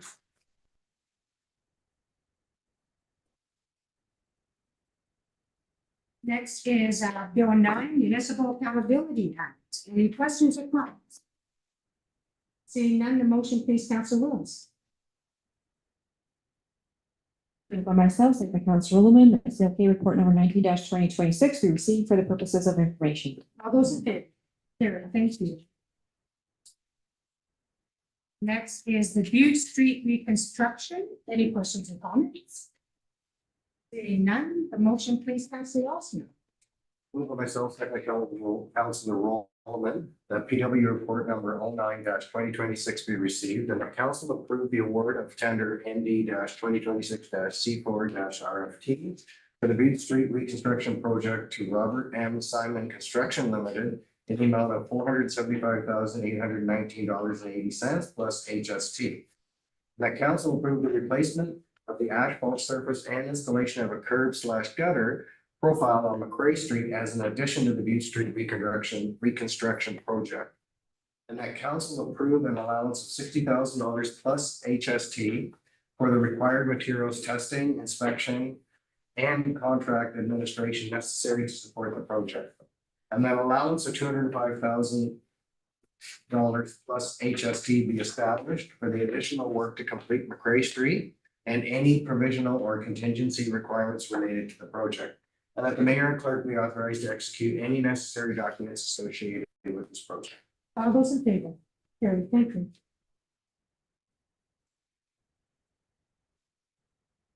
Next, we have the footbridge rehabilitation update. Any questions? Comments? Get her done. Motion, please, Councilor Austin. Councilor Austin, go ahead. All right. I'm wondering if it's possible to speak with the engineer to see if there's something that can be temporarily put into place. I realize that We had a discussion earlier as to what the status was of it. And I understand the engineer's report, but I'm just wondering if there's anything that can be done to temporarily keep that bridge open until these birds are done their season. Theo McNeely. So Madam Mayor, through to Councillor Oster, I'm gonna start off and then I'm gonna hand it over to Mr. Raycroft. Council in consultation with both the consulting engineer who did the design engineering package, secured the permits in support of the project, and the contractor, KB Civil. There have been discussions about could we undertake certain aspects of the work program outside this 50-meter exclusionary zone. There is a practicality of mobilizing and doing pieces of work, and does that exponentially drive up the cost and yet not really meaningfully pursue aspects of the project? And that's the tension we're working through. We do not have all of the answers yet. We've indicated that we need to come back to council with a revised work program. And that could look at some work prior to the end of the month of August. That could be at the edges, and you start then working toward the bridge as we get to that September 1st time period. We don't have all of that information. That is right now very much a work in progress. But as we speak here and now, mobilizing and then only doing a little piece and then pausing will actually be more problematic than beneficial. The question we will have and we're waiting for is how can aspects of the project be doubled up once we can fully mobilize? And what is achievable to be done before the winter season or late fall closes in, and generally not suitable for the nature of the construction, so we can either eliminate, minimize the amount of work that's got to be resumed in fiscal year 2027. And that's what the consultant has been tasked to undertake, while respecting the parameters put forward by Canadian Wildlife Service. So it's our hope, in perhaps as early as the next council meeting, to have some more of those answers. Question? Oh, Councilor Rose. Thank you, Madam Mayor. I think this is a question perhaps for you to staff, but it's our like, I know we've reached out to the province and asked for help assistance because this is a bridge that's a little bit beyond our means. No, it's a very critical bridge as well. Is the province aware of our current conundrum, and would they be more willing to assist us? Because I'm going to assume this is now going to go way over budget, because we're going to have to double work. We're going to have to do weekends. We're going to have to do something in 2027. So is there opportunities perhaps for the province to also be able to help us out? Theo McNeely. Madam Mayor, migratory birds fall within the realm of the federal government, and that's Canada Wildlife Service that has provided us with the advisory to respect the 50-meter offset of the colony of birds that are under the underneath portion of the footbridge structure. We don't yet, as I mentioned a moment ago, we do not understand yet the implications of the compressed work program and what that may mean from a budgetary perspective. So if we were to seek financial support as an addendum to the earlier presentations that Madam Mayor had with the Minister of Infrastructure approximately 6 weeks ago, we would need to have a better understanding of what the budgetary implications are beyond what we presented 6 weeks ago. And today, we just don't have those pieces.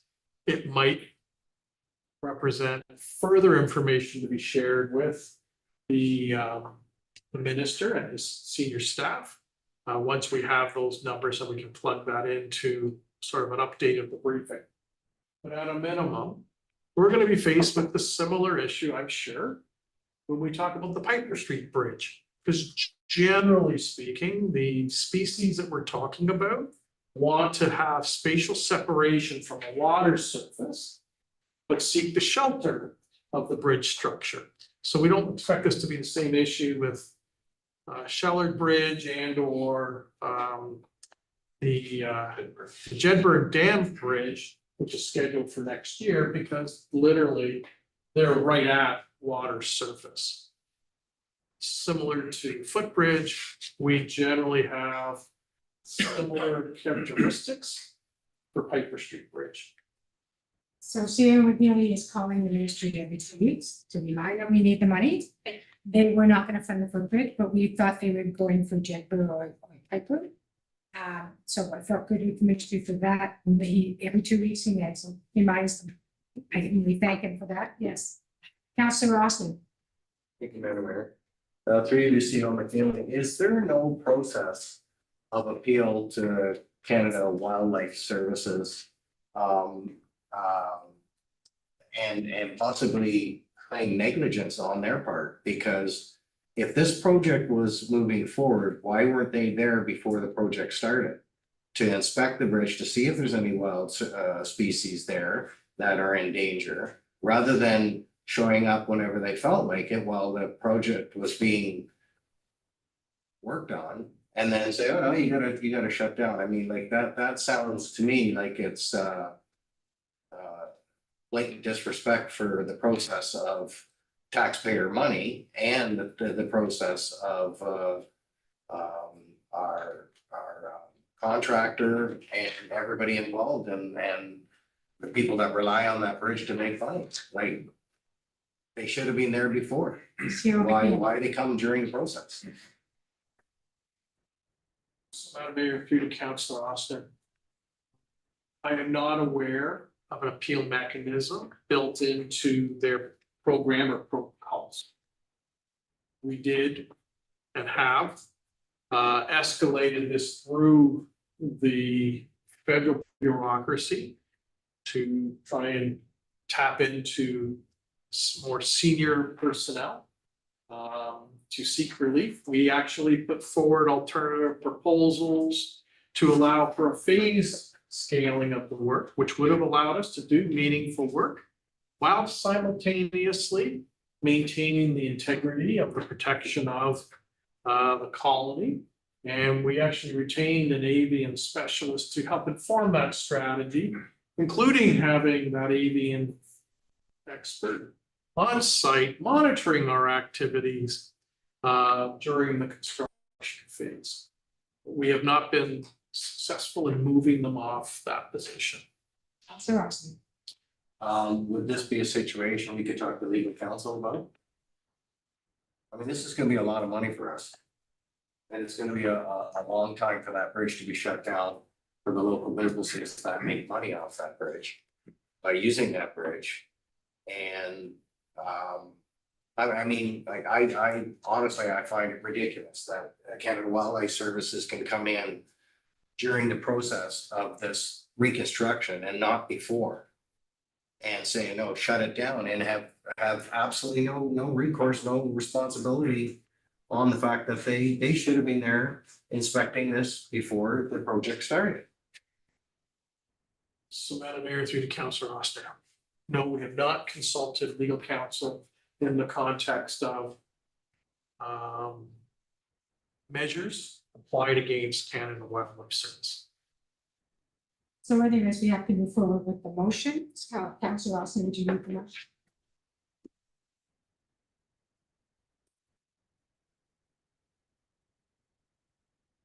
Moved by myself, second by Councilor Taylor, that PD report number 10-2026 be received for information, that council confirm the staff recommendation to have footbridge road bridge remained closed until the end of the bridge repairs for 2026, and that staff report back to council with an update on the schedule for construction and estimated impacts of the budget. All those in favor? Opposed? And, okay, so, but, we have to remember, staff is coming back with a more complete budget and update. So this is not the end of it. This is just a phase until we get more information. Councillor Austin? Can I put forth a request that staff speak with legal counsel about the process with Canada Wildlife Services? And the potential of, what's the word I'm looking for? Restitution? Well, responsibility on them for not being there when the project, before the project started, and doing their due diligence and showing up whenever they felt like it. CEO McKeon. Madam Mayor, we understand the discussion and staff will have a discussion with legal counsel about what recourse is available to the municipality. Thank you. Okay, next is tender award for Jenkins Court Stormwater Management Pond Rehabilitation. And this is for Councillor Terry, please.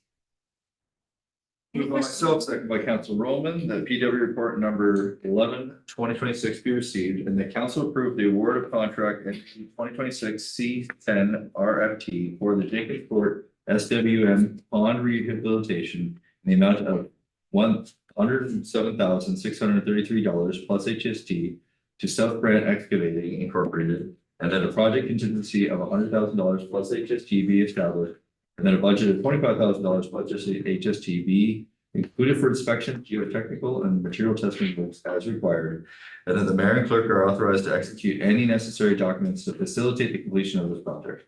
All those in favor? Yeah, thank you. Okay, and next we have tender for major culvert rehabilitation, and that's Councillor Lawson. For myself, second by Councilor Roman, that PW report number 12/2026 be received and the council approve the award of tender ND 2025 C7, C8, C9.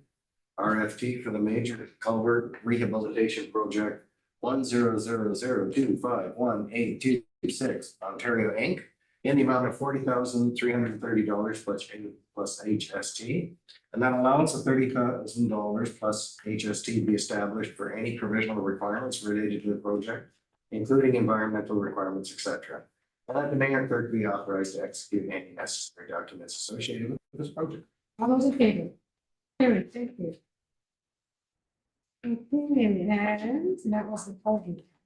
So we're down to approval of alteration to a design heritage to Hall Street. Any questions or comments? Councillor Tilly, please.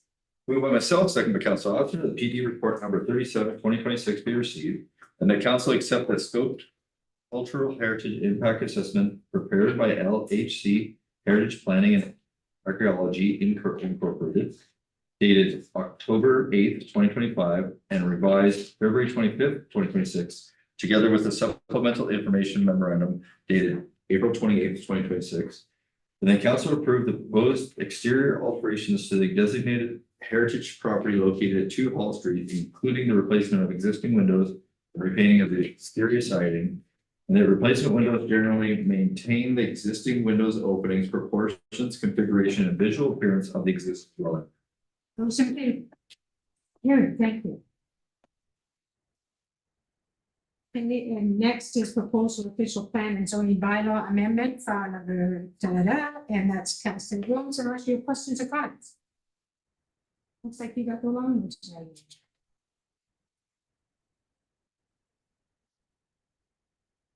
Moved by myself, second by Councillor Tilly, that report number PD 38/2026 be received. That bylaw number 3650-26 being a bylaw for an amendment to the Township of North Dumfries official plan, being official plan amendment number 34 to redesignate a portion of the lands municipally known as 1128 Ripe Road from rural area to Highway 41 / Regional Road 97 employment area and dry industrial commercial, while maintaining the environmental portion of the land's western portion within the applicable open space and core environmental feature policy framework be enacted.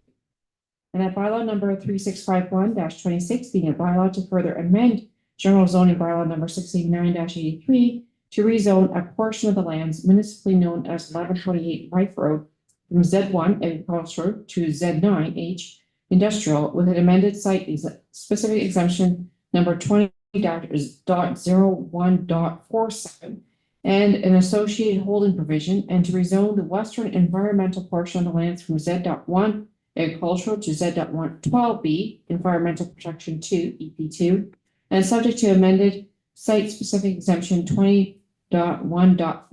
be enacted.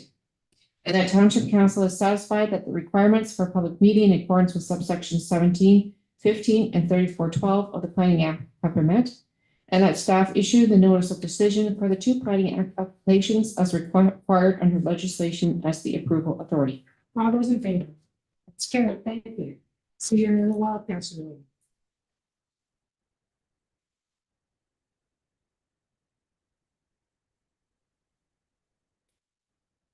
Next is the deeming bylaw for 16 and 60 Weymouth Court. Any questions? Councilor Austin, please. Move by myself, second by Councilor Williams, that council receive PD report number 40-2026 and that bylaw number 3652-26 being a bylaw to deem lands legally described as part of block 16 registered plan 1462, designated as part 1 on reference plan 67R-3491 and part 7 on reference plan 67R-3713, municipally recognized as 60 and 60 Weymouth Drive, Weymouth Court, to be deemed not to be or be lands within a registered plan of subdivision for the purposes of subsection 50 3 of the Planning Act RSO 1990 CP 13 as amended be enacted. All those in favor? That's carried. Thank you.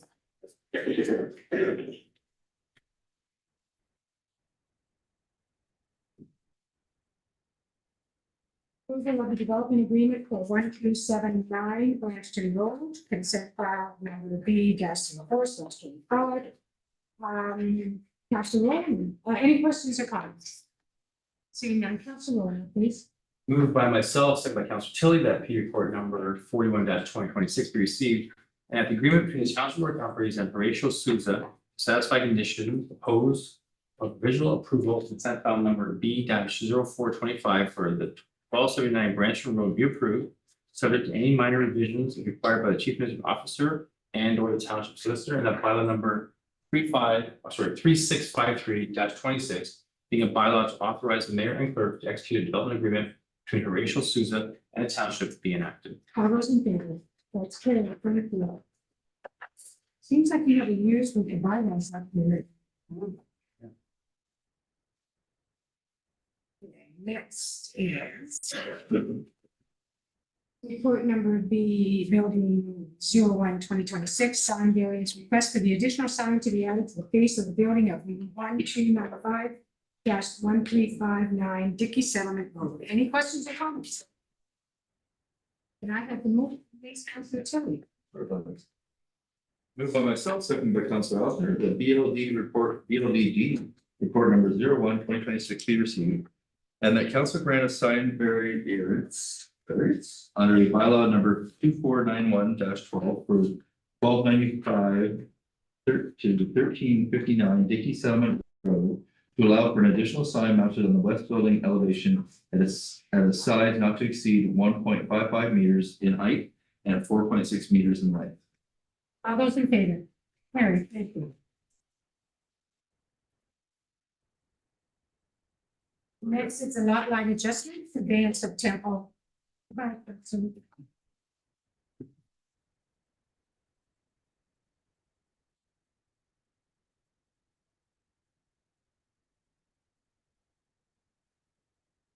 Okay, so any questions?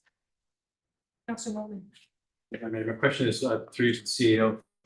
After we execute this lot line adjustment, is there any reason why the township couldn't look at selling that property? Do we need to hold it? Or like, because I know it's on our credit line, basis on our credit cards. Can we, is there any reason why we can't look at selling this property, notwithstanding the request earlier tonight from the Historical Society? But I'm just wondering, is there any reason why we need to continue to hold it for another 18 months? Because I would assume once we have the line adjustment, we put a fence up, we can do whatever grading needs to be done, but is there a reason why we couldn't sell it soon? CEO on the feeling. So Madam Mayor, through the councilor, Rowland. Just two quick comments. One, I just want to clarify, it is not on the township's corporate line of credit. Okay. We have internally borrowed through reserve accounts. don't know why I say that, is because that's an important distinguishing element. Yeah. We are not paying interest to the bank. It is borrowed from our internal reserve accounts. But we have to pay those reserves back, or we do not, or we have to drop projects. I just want to clarify, it's not against the corporate line of credit. The other is at direction of council. Yes, we can move forward at any point in time. What I would ask at a minimum is to position the property if council ultimately wishes to sell the property. There are some remedial things that we will need to do as we close out our exterior work on the rehabilitation of the community center. So, you know, it'll be proper grade transition. We were going to be hydroseeding with once topsoil was applied to I'll call it the disturbed area on the south elevation of the ACC. We were going to put up a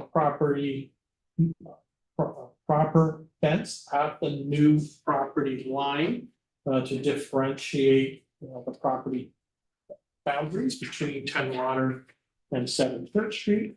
And we were going to be putting in some trees to once again, you know, sort of restore the transition between the institutional use of the ACC and the residential property to the south. In terms of when those things were going to be available, you know, our current work program with the majority of the exterior work comes to conclusion toward the end of August, early September. And that edge type work was going to be then occurring shortly thereafter. As we notionally got the property cleaned up, thinking originally of a spring 2027 listing, if that was going to be the direction of council. Councilor Roman. Thank you, Madam Mayor. It just occurred to me because I did note in the presentation earlier from Irene Adney that the property will be vacant for quite a period of time. I'm just concerned about having it sitting there empty. So there's no reason to hold on to it, and maybe we can sell it and not have the liability of having an empty property sitting. See overfeeling. Madam Mayor, no decision had been made in terms of whether or not we would rent out the buildings until the property is listed for sale. That would be a separate direction from Township Council. We have a commitment to the existing tenant being the former owner, but we have not presented anything to council in terms of assuming we continue to own the building through the fall, winter period. There's been no direction from council yet in terms of what we would do with both the ancillary dwelling unit as well as the principal residence. Any other questions? Seeing none, can I have a motion, Councilor Rome, please? Moved by myself, seconded by Councilor Tilly, that CA report number 21-2026 be received, and that staff is authorized to coordinate with the township solicitor and an Ontario land surveyor to undertake the preparation of a reference plan that would facilitate the transfer of a block of land approximately 6 meters in width with the entire depth of 10 Water Street to be conveyed and merged into the title of 7 Church Street Air Community Center. And that staff and the township solicitor undertake the land transfer between 10 Water Street and 7 Church Street. And that the mayor and clerk be authorized to execute any applicable documents to facilitate the land transfer between 10 Water Street and 7 Church Street. And that the expenditure for professional services and associated disbursements for legal counsel and the Ontario land surveyor be funded through the land reserve account. All those in favor? That's carried. Thank you, Eric.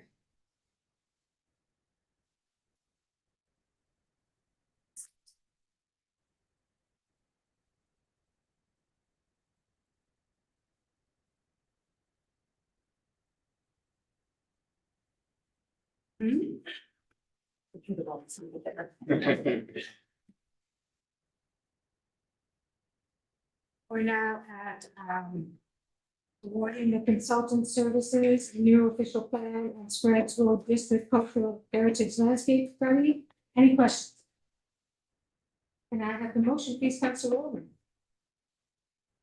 Moved by myself, second by Council Williams, that seal report number 22-2026 be received and that council award request for proposal ND 2026 B9 RFP consultant services for the official plan and Sprague Road District Health Affairs Landscape Study to Nethery Planning Services, Inc. in the amount of $413,723.50 plus HST. And the council approve a contingency allowance of $25,945 for the project, that the mayor and clerk be authorized to sign all agreements with documents necessary to facilitate this work. All those in favor? That's carried. Thank you.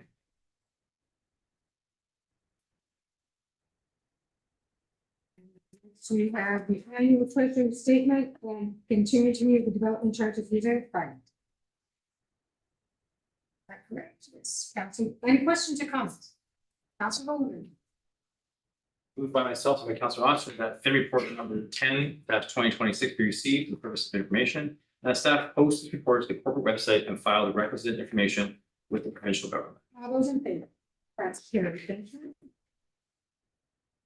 And next we have the annual treasury statement of the continuity of the pipeline reserve fund. Any questions? Councilor Tilly, please. Moved by myself, second by Council Williams, that FIN report number 11-2026 be received for the purpose of information and that the statement on the continuity of the Park Reserve Fund as of December 31st, 2025 be posted on the corporate website. All those in favor? That's carried. Thank you.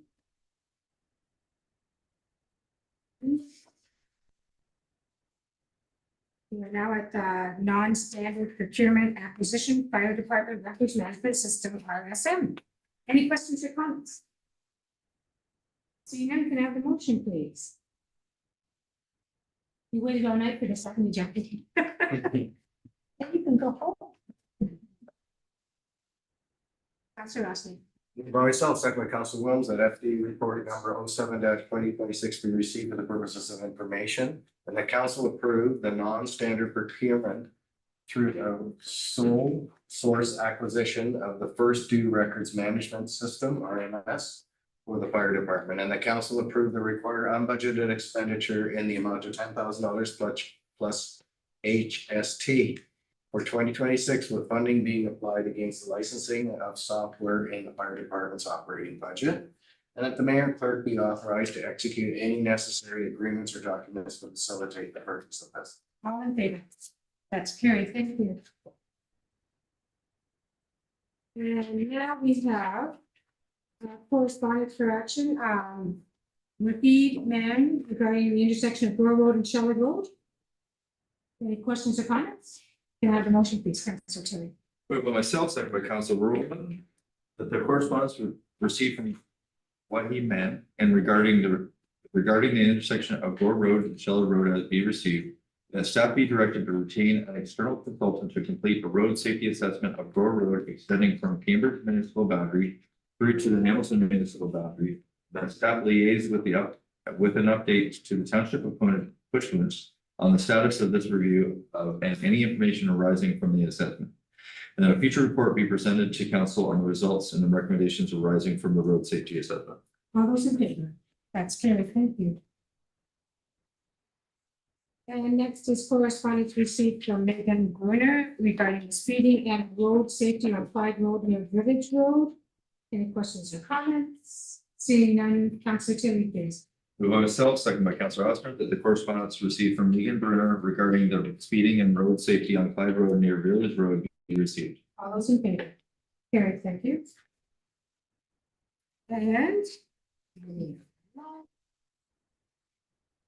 Councilor Rowland's request for the tennis court lights at the Church Park to be open later than 9 p.m. Guys, do you want to speak on this, Councilor? Thank you, Madam Mayor. So I was in discussion with Mr. Brenneman. He used the tennis courts quite frequently. I know in past years we have had this sort of experimental period. We've allowed the lights to be on 10:30, which more or less aligns with what baseball lights are on. And in discussion with staff, if we were to extend to 10:30, that would still allow our staffing to close the park out properly without incurring overtime, which I think is important. So they could do their normal duties, shut down the park at 10:30, and meet their normal schedule of us having to add overtime. So Mr. Brennan, hoping that we could extend it. He believes that it'll be used extensively. I think our monitoring last time didn't really show that. But I would be willing to entertain it again to see if this is actually the case. And if it's not the case, then I think we're gonna have to make a final decision at the end of this season. As to whether or not the park should be open past 9 o'clock. Because if he's not using it, then there's no point in doing it. His argument is basically that the baseball is on until 10:30, so why can't he come over and play tennis at the same time? Which I guess is a reasonable argument, except, baseball do pay a permit to be there. And I know we don't want people in the park loitering unnecessarily, live back on the residences, and it's not fenced properly. There's no fencing between the backyard and the properties in the park. So there are concerns on both sides, and I have had some residents complain in the past about the lights being on the tennis court. I'm hoping that the new lights that we're putting in will have less of that. Yes. Flow light, what do you call that? Where it goes onto the neighbor's property. Glare, glare wash, yeah. So I'm hoping that will be the case with the new lights better, so I'm willing to ask council if we would maintain this for Mr. Brennan. Councillor Austin. So, with the lights,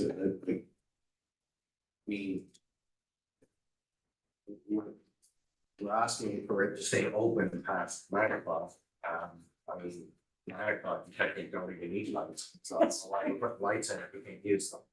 That's option, like comment number one. Comment number two is, since we're putting the new lights in, is there no such animal of a system that works on a motion? But it's automatically shut off at 11 o'clock. See over here. Madam Mayor, through to Councilor Austin. With the new light systems that are being installed, one of the aspects was an on button, for lack of a better term, right at the entry into the courts. And then whatever the closeout time, whatever that period may be, the lights turn off if they've been put into the on position. So it is not motion, but it is activated as you walk through the gate. There will be a sign with the push button to activate the lights. And, right now, obviously, we're at the longest time of the year. But, starting in about a half an hour, you will start to get shadowing effects as the sun starts to drop into the horizon. And you will want the lights. Certainly earlier in the season, later in the season, because we don't typically take the nets out until it's weather driven, but I'm going to say early November. You will want the lights, starting at 7 o'clock at night as we close out the season to allow for play, whether it be to 9 o'clock or later in the evening. So the new lights should be better, more appropriate in the context of the adjacent residences. The mechanism to control the lights, where the patron would activate the lights is more responsive to the user. And like I said, we can program when it would automatically shut off. So in theory, it's not operating past that hour, and more importantly, through the overnight period. Councillor Austin. So just to follow up with that then, can it be programmed that when someone presses them on, they stay on for an hour, and if they're there longer than an hour, they'll have to press it again to stay on for another hour, because to a maximum of 11 o'clock, because if someone comes at 9 o'clock and they press the button and the lights stay on for an hour and they're gone, and then nobody else shows up, there's no sense having the lights on with nobody there for that extra hour till it shut up at 11 o'clock. That's where we get the complaints. So that way, if they shut off every hour or whatever staff feels, 45 minutes, half an hour, whatever it is, at least whoever's playing on that court would go and press the button again. And then if they leave and the lights are on for 10 more minutes and then shut off, I think people in the neighborhood will be a little more happier than them staying on. Like, somebody comes plays from 9 to 9:45 and then the lights stay on until 11, that's where we're gonna get it. So is there a way to arrange it that way? So I'm going to Councilor Oxford, just two items. Staff have a concern having the lights on and the use in the park beyond 10:30 PM. Because it will then incur overtime, because our shift ends at 11 o'clock. So what we have recommended is the extension to 10:30 PM with a stop at that juncture in time. I'm not familiar enough with the new operating system as to whether or not we can actually program increments of time, whether it be 45 minutes or an hour. I do know it's been moved, so it's at the entry gate. I do know it can be activated by a user when they show up. I do know we can put a hard stop at the end of the programmable evening. I do not know whether or not we can do presets in 45 or one hour increments. Councillor Austin. Okay, so I think this is something we should, staff should ask if there's a way, because shutting it off at 10:30 because staff has to be there by 11 for some reason. I mean, if we have an automated system, staff does not have to be there at 11 o'clock. They have to empty garbage. So what's that, sorry? They empty garbage. Okay, but that's got nothing to do with the lights. They can still empty the garbage. So what I'm saying is that why are we shutting the lights on, making that limit at 10:30 for staffing reasons? I mean, if we have an automated system, we don't have to worry about the lights. They can come to the garbage and leave. So I'm Mayor to Councillor Ostner, it's actually cleaning the washroom facilities at Vic Park. So as a closeout, we have the cleanup of the washroom facilities at Schmidt Park. So if they're available first thing in the morning when the park reopens, we have to do the same thing at Vic Park and Cowan Park. And so it allows staff to move from the three different facilities where we have washroom facilities for the patrons at the end of the evening, so that they're clean and they're ready for the users first thing the next morning. Councillor Austin. Okay, so then I'll isolate it straight to the lights and nothing else. Can we not have a system where when staff comes in, they don't have to worry about the lights in the tennis courts because we have an automated system? Can we not put an automated system in so we don't have to worry about this? So now Mayor, through to Councillor Austin. Each of the lights, whether we're talking about the sports field lights, in this case, the tennis court lights, they all have a preset time when they are to shut off. We are aware where there have been challenges from time to time, and for whatever reason, the timers have not activated, turned off when they're required to do. And so having them time when staff is exiting the address also reinforces that if for some reason the timers don't work as programmed, we have the redundancy of visually being able to see that the lights are on, and manually overriding the system so that they are turned off. Okay, Councillor Oliver. I think the issue, whether it's 10:30 or 11 o'clock, that's something we can discuss after we find out if it's even being used. And I like this goes for the temporary period for now until 10:30, and if we find it's jammed at 10:30, people have a demand to play until 11, then we can go to 11. But if everyone's gone by 10 o'clock and no one's there for 10:30. See, that's what happened last time. They found that it was only used a couple of nights. Past the original 9 o'clock. Councillor Austin. So when we play tennis, we had a tennis club. I thought there was a manual. We had a manual shut off. So when we were done, because it was shut the lights. I know that's a lot to ask for everybody to do rather than a tennis club, but so be it. If that's going to satisfy for now, then let's see how it goes. Okay. Councillor Roman, please motion. Moved by myself, by Council Williams, that the correspondence received from Jesse Brenneman regarding the tennis court lights at Victoria Park be received. And that on a temporary basis for the balance of the 2026 outdoor season, that the tennis court lights at Victoria Park be extended through to 10:30 PM, and that staff monitor activity and usage for the 9 PM to 10:30 PM window on tennis courts, and provide a follow-up report to council at the close out 2026 outdoor season. All those in favor? That's carried. Thank you. And, the bylaws, Councillor, people can be sweeping all the long ones tonight or what? Moved by myself, second by Councillor Tilly, that the following bylaws be read a first and second time. Bylaw number 3646-26, being a bylaw to regulate the keeping and licensing of backyard chickens in the Township of North Dumfries. Bylaw number 3647-26, being a bylaw to amend bylaw number 3609-25, being a bylaw to establish fees and charges for various services provided by the Township of Dumfries, one-time license or permit fee for backyard chickens. Bylaw number 3650-26, being a bylaw to adopt a proposed official plan amendment number 34 to the Township of North Dumfries official plan. Bylaw number 3651-26, being a bylaw to further amend general zoning bylaw 69-83 as amended for the Township of North Dumfries.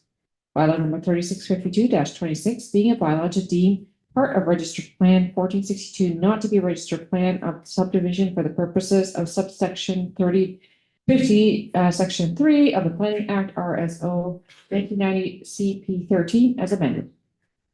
Bylaw number 3653-26, being a bylaw to authorize the execution of a development agreement between Horatio Souza and the Township of North Dumfries to facilitate the development of a new lot at 1279 Branchton Road in the Township of North Dumfries. Bylaw number 3654-26, being a bylaw to appoint an acting treasurer, Stephen Fairweather, for the Township of North Dumfries. Bylaw number 3655-26, being a bylaw to confirm the proceedings of council on June 22, 2026. All those in favor? That's carried. Thank you. So do you see their first spelling a lot behind? Because Canadian spelling is, OU. Sorry. Okay. Okay, we get bylaws. Let's do this. Councillor Ossner, please.